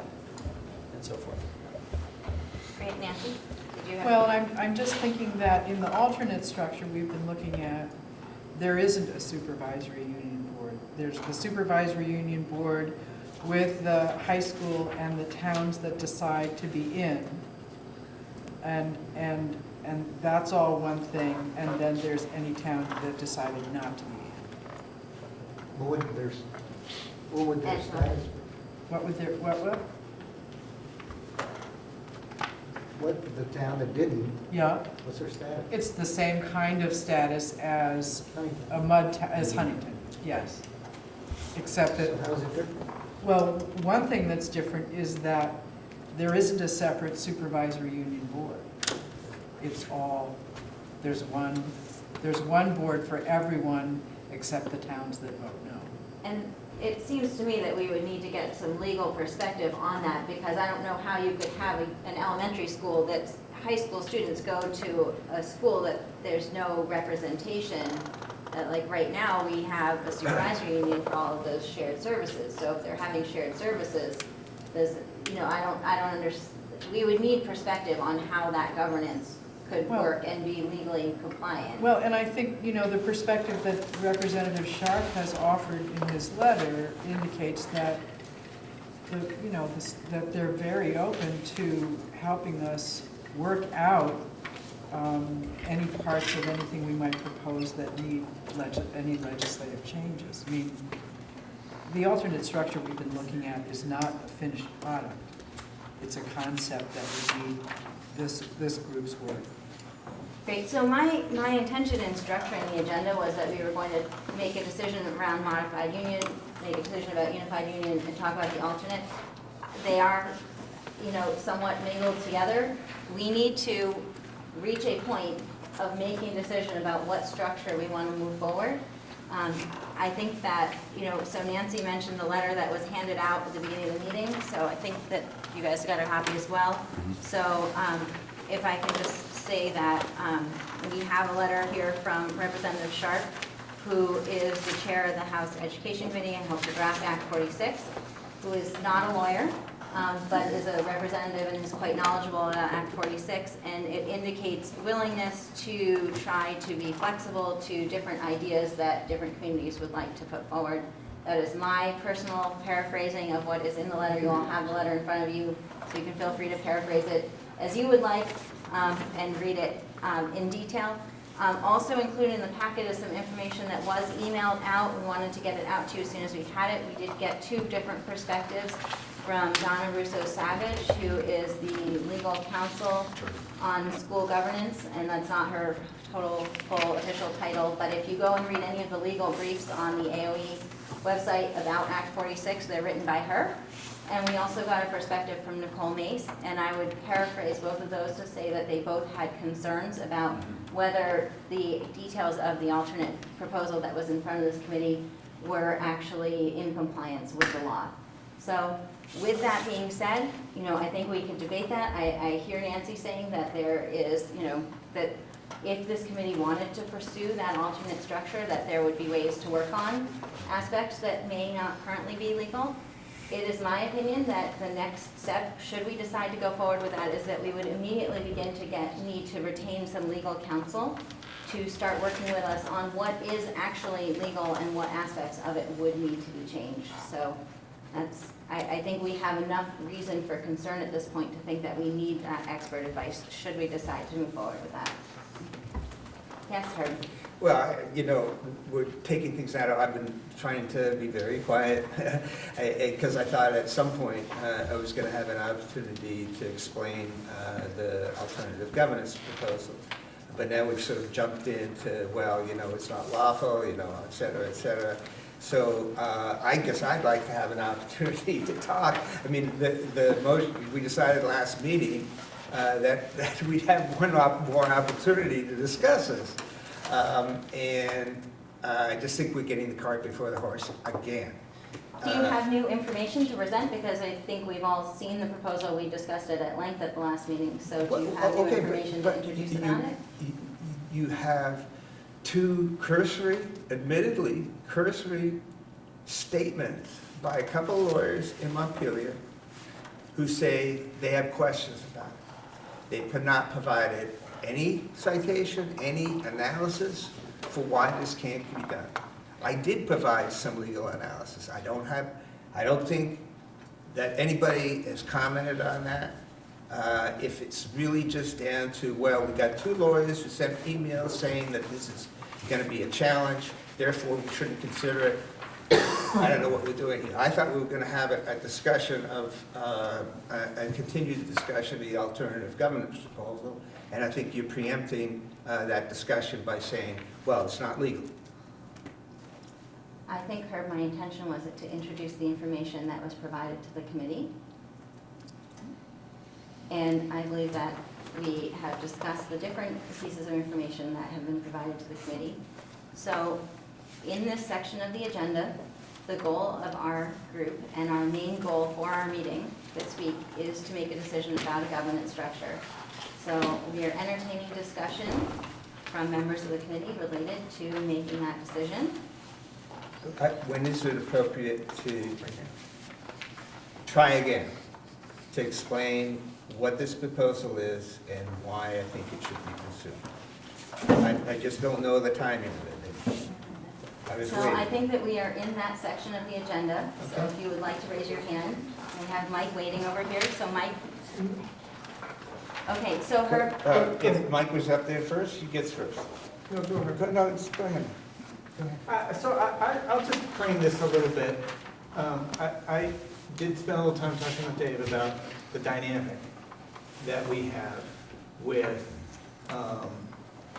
his statement, public statement he made to me, I think statements he made to other people, saying verbally, I commit myself to working with communities that are actively trying to meet the goals of Act 46, but in new ways that we hadn't contemplated in the committee, ways that communities feel meet their needs best.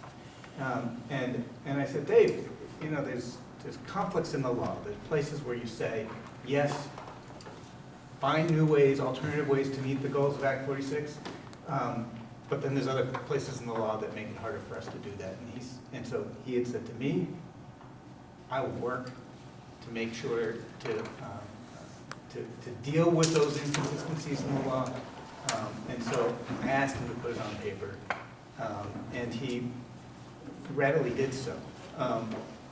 So I just wanted to sort of give that back up. I recognize that it puts us in a difficult position, but that's where this came from. And it's true, Dave is a lawyer. He's also a guy who wrote the law. So I just think it's important information for us to hold. Thank you, Mike. And I just, one small comment is that I'm sure everyone is aware that the legislature is in its final days. So if we are considering any sort of legislation changes that would make certain aspects legal, we would be thinking about in the next legislative session. So that would impact our timeline. So, Herb? So I'd like the opportunity to, again, try to present what the proposal is, and do I have the floor for at least a few minutes? I would welcome you to spend a few minutes, Herb, but I think we have spent a lot of time on it already. And so what I'm trying to say is I Why would is be it on happy the for you to agenda if spend- we, Herb, I would be happy for you to spend a few minutes, but I'm looking for guidance from the committee on whether we want to continue discussing the alternate proposal, or if we want to make a decision. So please go ahead, have the floor for a few minutes, and then I'm going to be looking for the committee to give further direction on what they would like to do next. Okay? so for the folks who don't know what we're squabbling about, the preferred structure that was in the law, the Act 46, called for sort of what's called a unified union district, kind of total centralization. You got one board, one superintendent, doing the whole stuff. Some of us on the committee, not looking at the status quo as something that is, it's the greatest thing in the world, but also not wanting to go to total centralization. So sort of partial centralization is what we're trying to propose. I will tell you at the beginning that if I could be shown that a unified union was going to save us money, lots of money, and improve the quality of education for our students, just show me where I sign. But I haven't seen it yet. And so then you got to look at, well, what are the benefits other than costs and quality from going to the unified union versus, maybe something that would be more efficient, somewhat unified, but still retain some authority at the local level. And that's what, a few of us have laid out, and that's what we're squabbling about still. I think it's a good idea. I think there is some important, there's some value in having a local democratic process that is a bit of a check and balance to, a central authority. We can't always guarantee that we're going to have a wonderful superintendent. It hasn't always happened. And I think there are ways that you can improve things. So, basically the proposal would have most things transferred to the central office, financial management, or the administrative kind of tasks, but retain with a local elected board the hiring, firing of principal and staff, and some other, some other functions as well. So it's not a choice in my mind between status quo and total centralization. I think there's something in between that would be better for us, better for our students, and I'd ask the committee for support to keep that on the table at least until we've had a chance to have the community say what they think about it. I mean, if the community says, hey, you're crazy, well, fine. But I don't think we should be limiting the choices of the community of what they might want, what they think, before they even get a chance to talk to us. Great. Sarah, I see your hand up. I guess I'm just gonna say, I'm ready to merge, and I'm tired of, overthinking things that we actually don't totally have control of as a committee. We're not elected people. We should merge, we should centralize it, we should elect a board that's gonna do a good job of representing everybody and move on. And I'm just saying that out there because I want to put my 2 cents in. And I feel very comfortable with the merger with the 5 towns. And I don't think it's gonna be as messy and I don't think we should be afraid. And I think we should do it. Great. Thanks, Sarah. I think I saw Steve's hand up. I did, I wanted to invite her to delve in a little more, because there's still parts of it that I don't quite understand. So So, as I understood your proposal, towns that wanted to merge into basically what we're talking about as a unified district would go ahead and do that. Towns that didn't would end up owning their own schools, having their own school board, be in charge of principal and staff. To some very real senses, this sounds very much like the mud stuff that we just went through. So I sort of would ask you if you could to compare and contrast. Sure. Between your proposal and the mud. If the chair will allow me to talk again. Thank you. You know, when we heard Andrew's description of the mud, it's pretty messy. And it really is. And it's like having this one district that's still doing things the old way. The way I envision this alternative structure, a lot of those functions that the town district now performs would get allocated to the union district board and superintendent. And I think that's a lot. And we could talk about how many functions should go there, right? You know, what I put down are my thoughts. You know, I'm thinking of the principal and the staff. Other people think that, you know, actually keeping ownership of the property is important. You know, some sort of way to have, well, you know, if one local community really thinks that they want an extra teacher for whatever reason, you know, is there some opportunity to do that as well? So there's that autonomy, but still centralizing a lot of the functions. And we heard Nancy talking about the time that's needed for superintendents to, I guess, hold the hands of the board. Is that me? That's not me. And I think it would improve a lot. So with the Huntington type of situation, I guess superintendents really do feel obligated, you know, to be around them when they meet and be totally engaged. With the alternative proposal that I'm thinking of, there'd be a lot less need because there's a lot less responsibility at the local level.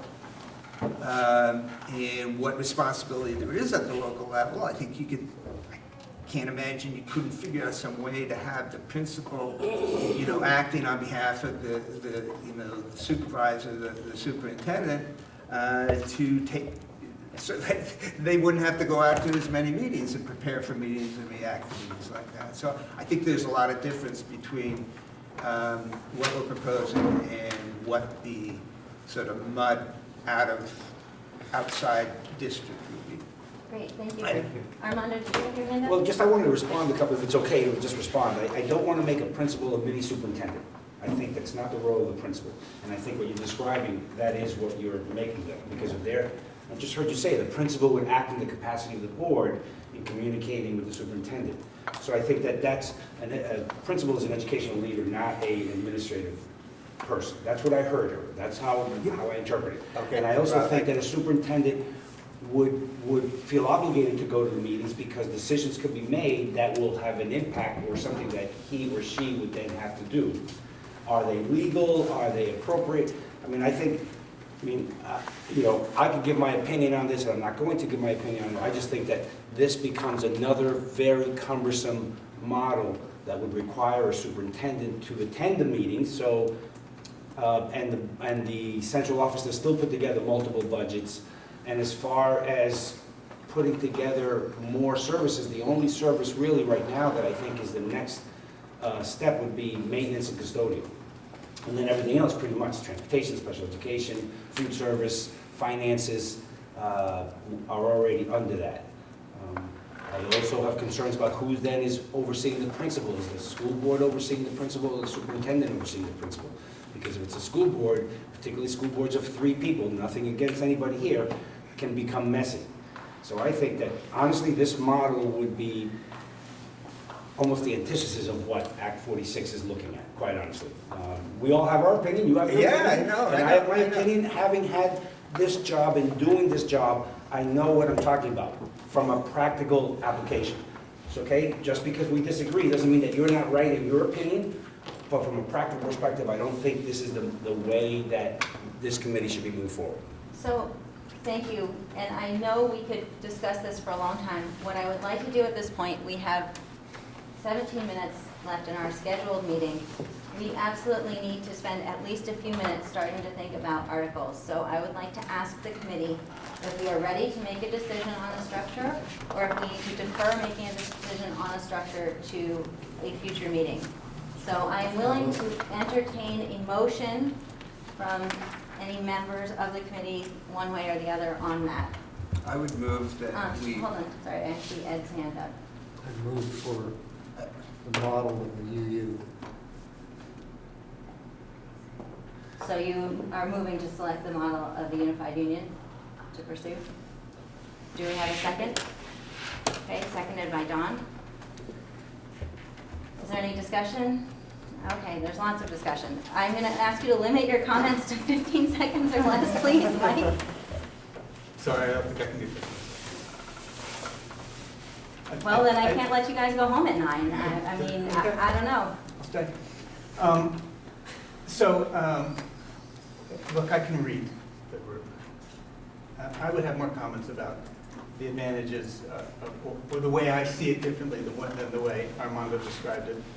But I won't, because I can read the group. I think the majority of the group is not interested in pursuing an alternative structure. That's my read. A type of alternative structure that Herb has laid out.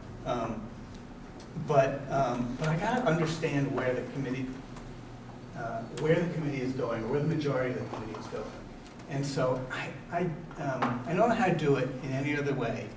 And maybe I'm jumping the gun, but it would be helpful to me to have a sense of a straw poll, if you will, about whether people are willing to entertain in articles of association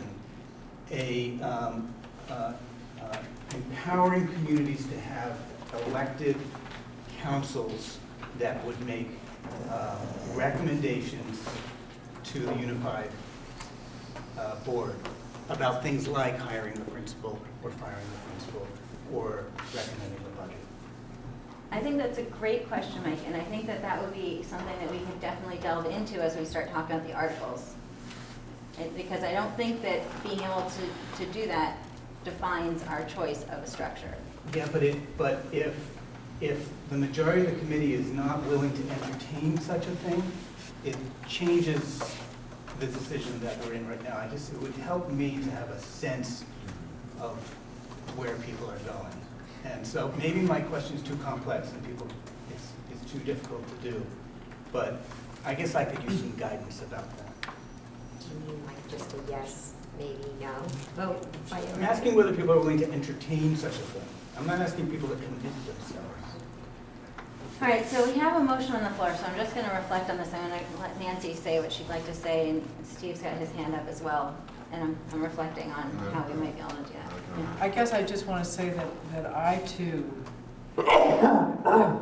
getting a sense of how the group, whether the group is willing to entertain articles of agreement for a unified union or a MUD that, well, I guess it doesn't apply to a MUD, for a unified union where there is an elected school council that, that retains important advisory authority. Whether or not the group is willing to go down that road or consider going down that road would really affect my vote on the question of whether we should go with the unified union as a proposal. And if I don't know that, if I don't know there's a chance of that, it's not something I feel like I can support, especially in light of the comments we saw from many of our community members in the survey. Great, thanks. Caleb? I first just want to say, I know that we are pressed for time. I know that that is reality. I happen to think that this discussion on this motion is really important, and I think we should talk about it until 9 if we need to, only because if we get out of this meeting having voted on the kind of structure we're doing, this is a really significant meeting. If we have to push the discussion of articles to the next meeting, so be it. I really, I'm not trying to obfuscate or slow things down, but this is a critical question to have any kind of cutting down on the discussion. And I'm sorry about that, but with that said, I'll try to make my point brief. I am generally, like Sarah, I'm in favor of a unified union merger because I appreciate the work that Herb put into that model, but I also thought it seemed as complex as some of the others. I think that it's actually sort of what's already been happening, and that previous legislation to Act 46 has removed a lot of the key pieces that local school boards used to decide on. A lot of that has gone to the SU budget. That has been perceived sometimes as a loss of local control. I think that this does go part and parcel with Act 77, as Ed was saying, that it is sort of tied into that. So for those reasons, I think that I haven't seen a viable option really to this. The MUD, frankly, seems ridiculous to me. And the UU seems like a viable option that can work. But I think all the towns have to be in it together. So I support it, and I think that if we reach that conclusion, it would be good. Last thing I would say is we voted to present this to voters on March 2nd. Very soon after that, we started doing the math and backing away from that date and realizing that by deciding to put something in front of the voters in November, back on March 2nd, we were really getting ourselves into a situation where we've got to make this decision right now. And not only that, we don't even have time to discuss it when we make it, because we've got to get on to talk about the articles, but we don't want to put the cart before the horse, and it's uncomfortable. And I think that though my sense of the group is that we probably have a majority to vote on this, if I was going to do anything, again, I might want to step away from this vote and just have a vote again about whether to go in November. Now that might sound like walking backwards, but I think actually we'd probably have the same vote we did before, and it would ratify the fact that now we know what that means. That by voting in November, we actually have to have our articles done next month. It's not like we get to finish, wrap it up in September. It's like there's this 5-month tail on the thing. And so I don't think that that was front and center when we decided in March, and that's, I think, part of the conflict that I sense now, is that it did put us on a certain path, and I really appreciate you trying to drive us and keep us on that agenda, but I think at this point it feels like taking enough time to make this central critical decision is important, so just to slow this moment down a little bit. And sorry I was so long-winded in saying that. Thank you, Karen. Steve? Two things, actually. Number one is I certainly would support a discussion about advisory capacity. I think that is stuff that we've talked about informally several times. I did have a question on your motion for UU, whether or not the committee wanted to consider allowing language that would allow an MUD in the event that one or more communities decided not to join a unified union.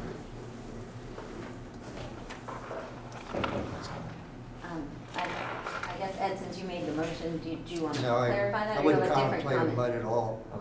Okay. I imagine very clear lines of authority and responsibility between the superintendent and the educators in the district. Anything other than that, I think, is going to work against the improvements in learning in the district. Great. Allison, thank you for waiting patiently. So Mike, I just want to clarify, you're talking about having a unified union with its one central board, one unified board, one budget, elected members, correct? And then you're also saying elected council members, which I believe is not allowed. You have one thing. It's either or.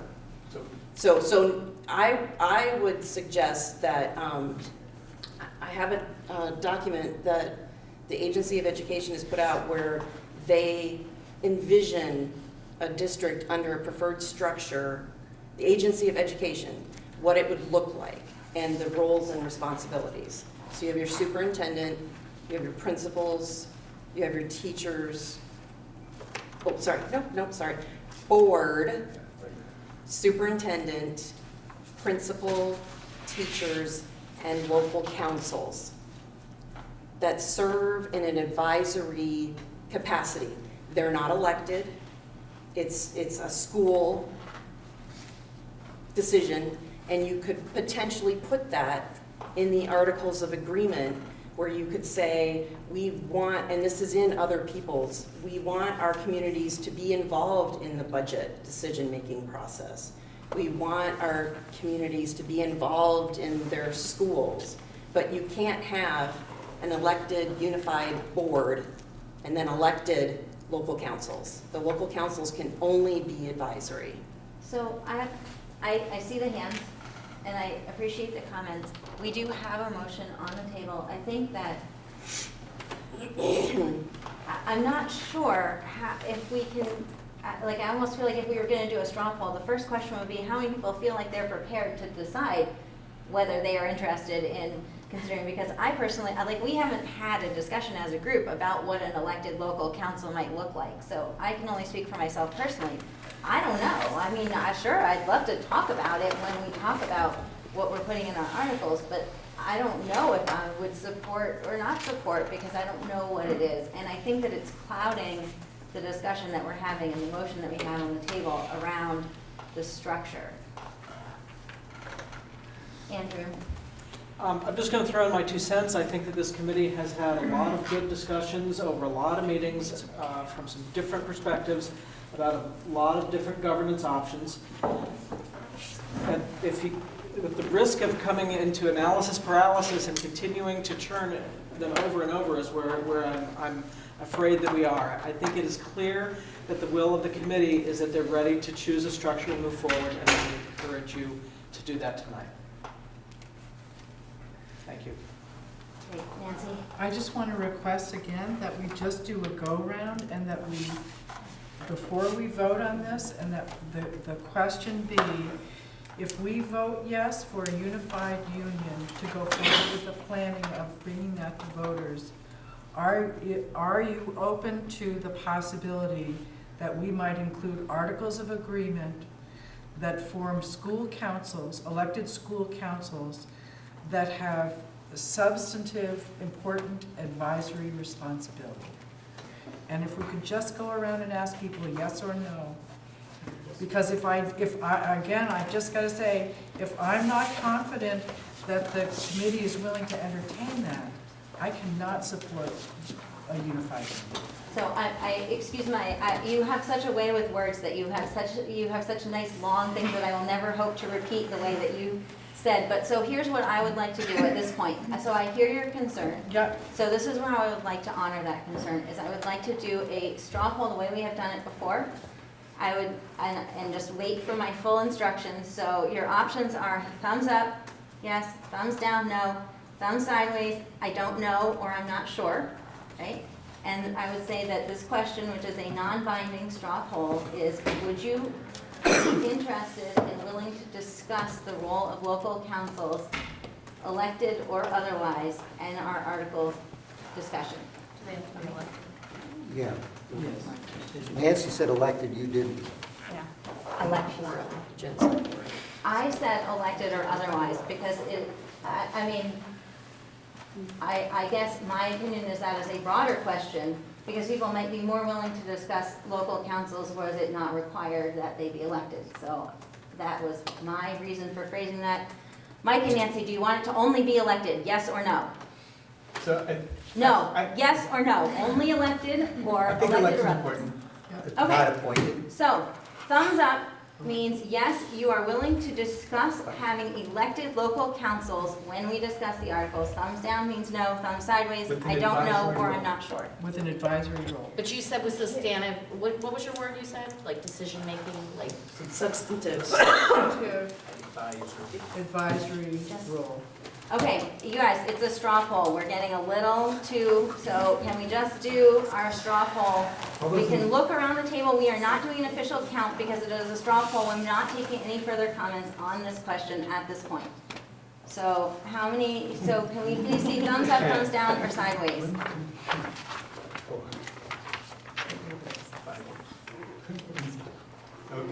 Okay, thank you all very much. So at this point, with 3 minutes left in the meeting, I guess we will go ahead with, we have a motion on the table.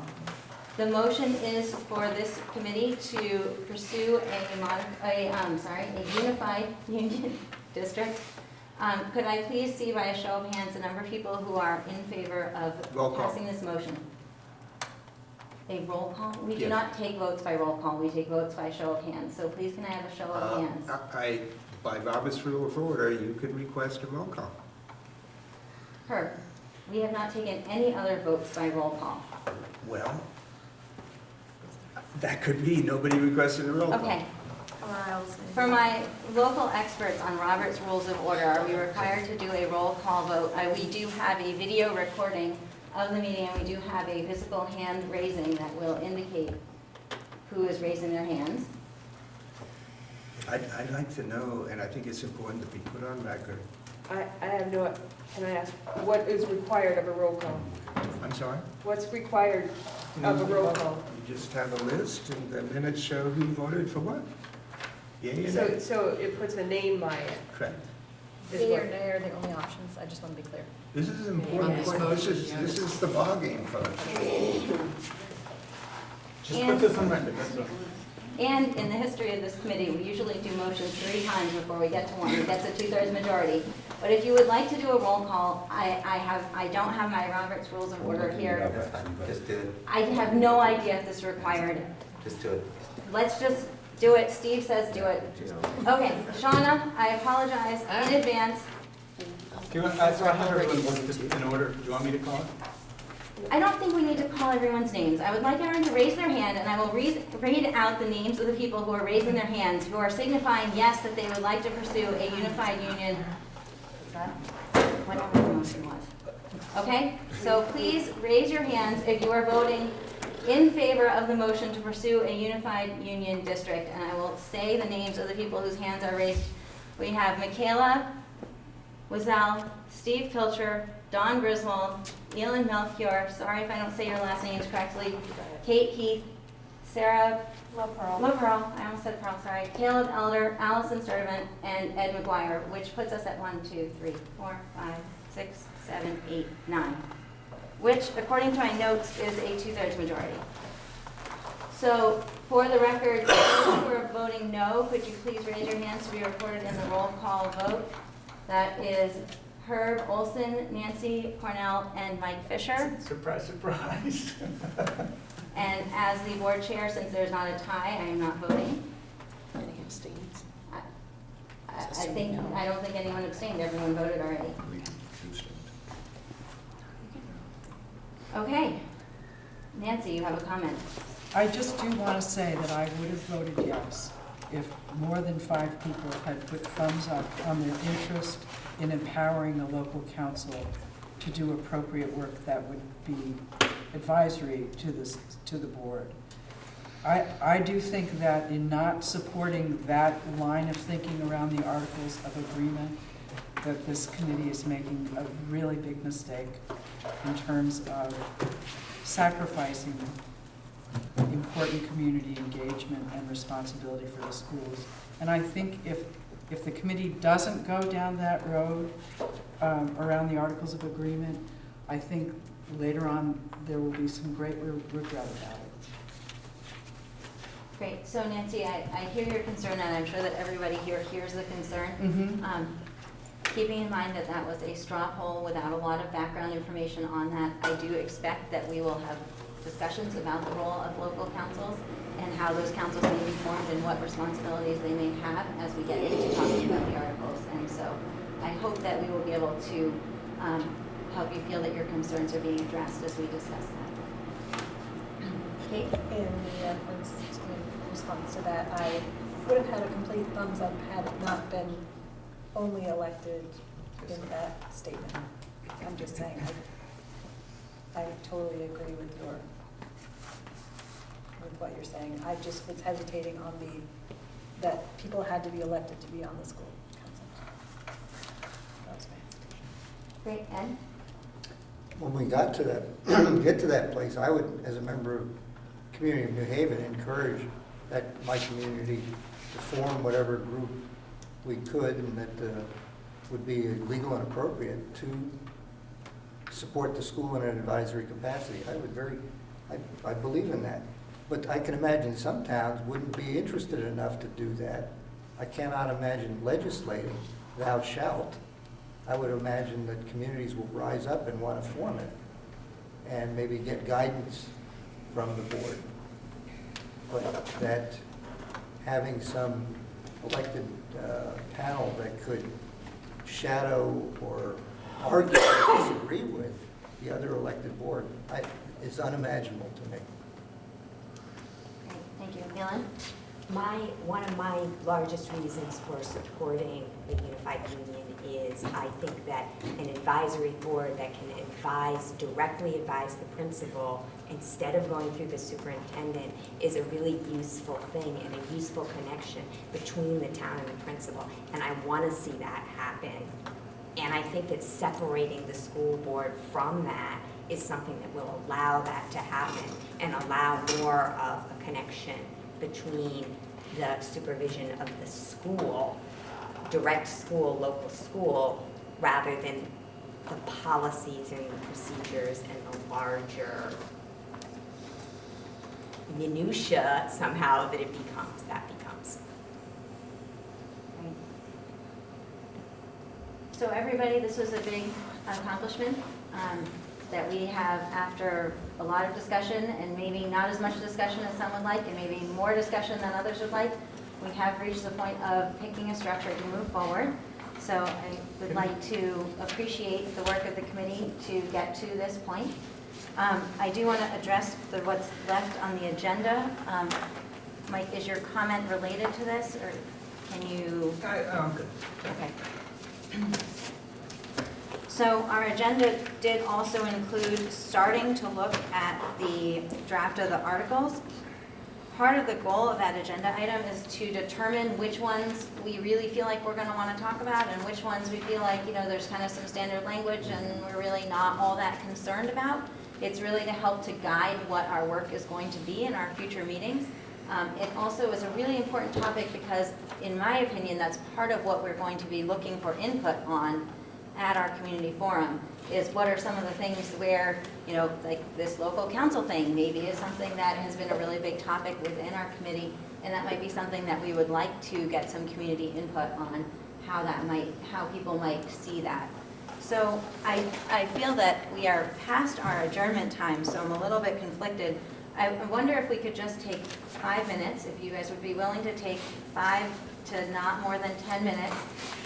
I'm getting some nodding, so I'm rounding up. The sample articles were included in your packet towards the back. And rather than going through them one by one, in the interest of time, I wonder if maybe if folks would like to mention if there's any in particular that you feel require specific discussion. Ed?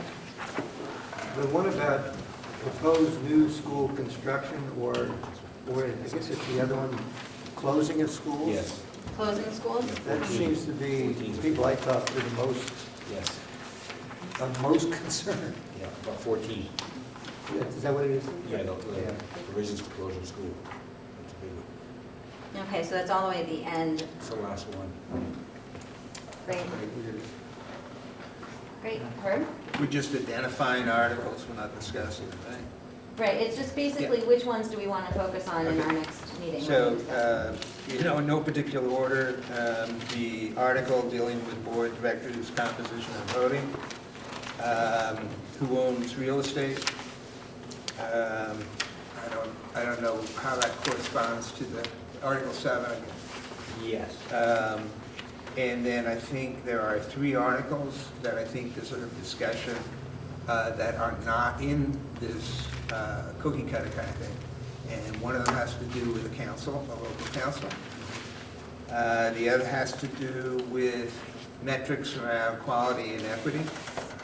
And the third has to do with a sense of administrative costs at the central office level. Can you, for my benefit, can you clarify if those 3 articles that you're suggesting are those articles that have been included in other reports that you've seen, or are these articles you're suggesting that we should consider ourselves? They're articles that I think are important and that are, I think, important to get the support of the community. Okay, excellent, thank you. They're And additional. the third one was administrative costs? Administrative costs. Yep, I got the other 2. Thank you. Great. Nancy? I don't know where it would fit, but Dave Sharp's letter to us was talking about a structure whereby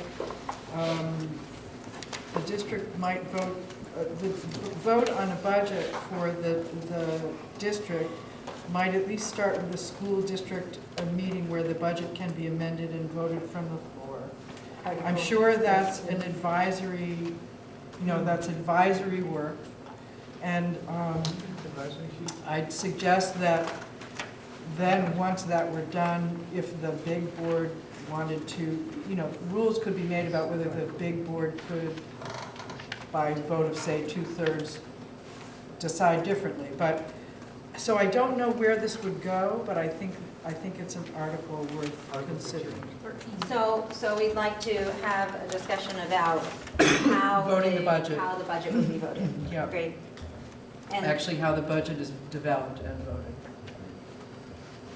and just to be clear, the way that I read Dave's letter is that's among the proposals that he has put out there. It doesn't sound like that is current law. It sounds like that's something that he has suggested might be a possibility. So we should, in our discussion that will come in the future, we should explore what he meant by that and get what those requirements are.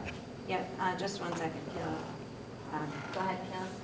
Yeah, I do think that it has always seemed to me that the most likely mechanism for getting some of the protections of local elements of our elementary school districts that we want to see maintained in a unified union lie in our ability to work within the Articles of Agreement and to understand which parts of these really are just prescribed by statute and which parts can really, we can get a little bit of leeway to work with, I think is really critical now that we've made this decision. Because I do think that prior to now, real discussion of specific Articles of Agreement has been difficult because we've been before the point of making a decision about going to unified union. So I really do hope that maybe we can even, I think Dave Sharp's letter does sort of indicate that there are models yet to be created and that a lot of the Articles of Agreement that have been parts of plans already approved have been following a pretty narrow playbook, and that I hope that we are able to, without just going, taking months longer than we have, to really explore, what latitude we have within the Articles of Agreement to work in some of these things that would have been, especially voting for a town like Starksboro, since that is something that seems like a big impending change. I would love to find a way to address that. Mike? I'm convinced, but I'm not a lawyer, so I won't say it. I think convinced that it is a decision that we could make legally, that the entire budget be voted from the floor at a meeting. But instead of me trying to make, you trusting me, I think it'd be good to have that information maybe from Andrew at the next meeting. Yes. I mean, I think we've talked about this. You can either vote by Australian ballot, or you can have one single meeting in one single location to vote on the budget. And so the decisions that committees typically are going to wrestle with are the composition of the new board, the voting on the budget, and the closure of the school. Those are generally the articles that have any real customization, if you will, in the articles of agreement that we've seen that have been approved by this state board. So, and then if I could also just make another comment as we contemplate our next steps. I have never served on the Mount A board. I've spent some time watching the Mount A board. No comment about the current Mount A board, but about the structure of the Mount A board over time. Many have reported to me that it's a structure that it's been very difficult. And so I just want to say that out loud. I don't want to replicate that. I want to build a structure that feels like it can work well together.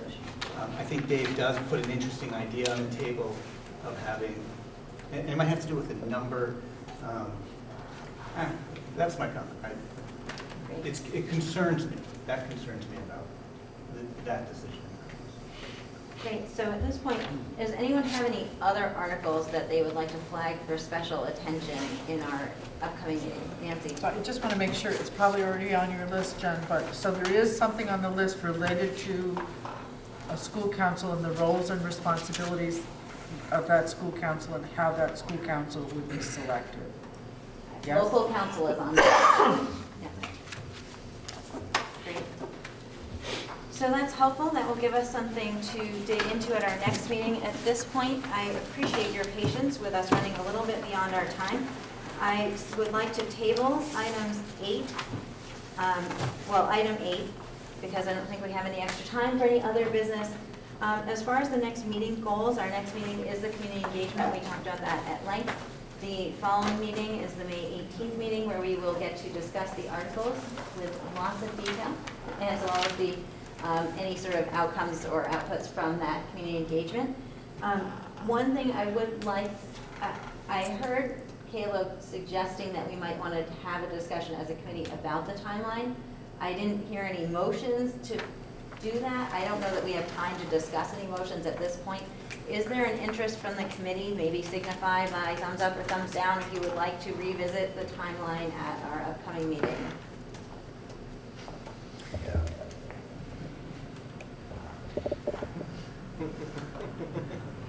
Oh, boy. Okay, then. What I think I'm going to do with that, I think that we'll put a short agenda item to have a brief discussion about it so that we as a committee can determine. I think that there is definitely value in knowing that the committee is committed to this timeline, or if the committee is not committed to the timeline, then there are other timelines we can consider. I am asking you guys for a lot right now to try to meet the timeline that we have established as a group. So I do want to keep in mind it is a decision that has been made, so I don't want it to be a lengthy thing that distracts us from the rest of our work, but I can add that to our upcoming agenda. Yes, Allison? We're working on set next meeting goals, Yeah. sort of, is that, okay. I would like to propose that if people have a vision of an article and the way they want that article to read, that you actually bring the article the way you want it to read to this committee so that we can read it and decide, rather than have a discussion around something and then have to come back and discuss it again. I think we have to have real concrete information about whether something is doable or not. I think that would be really helpful, because we don't have time to have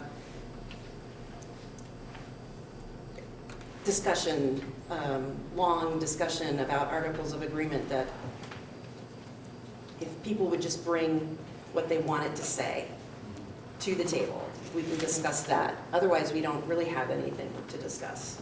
Great, I think that's a really great suggestion, Allison, and I think to build on that, what I would ask is that people submit that language to me by, can we say a week from tonight, so that it can be included in the agenda packet, so that people have a chance to review it ahead of time.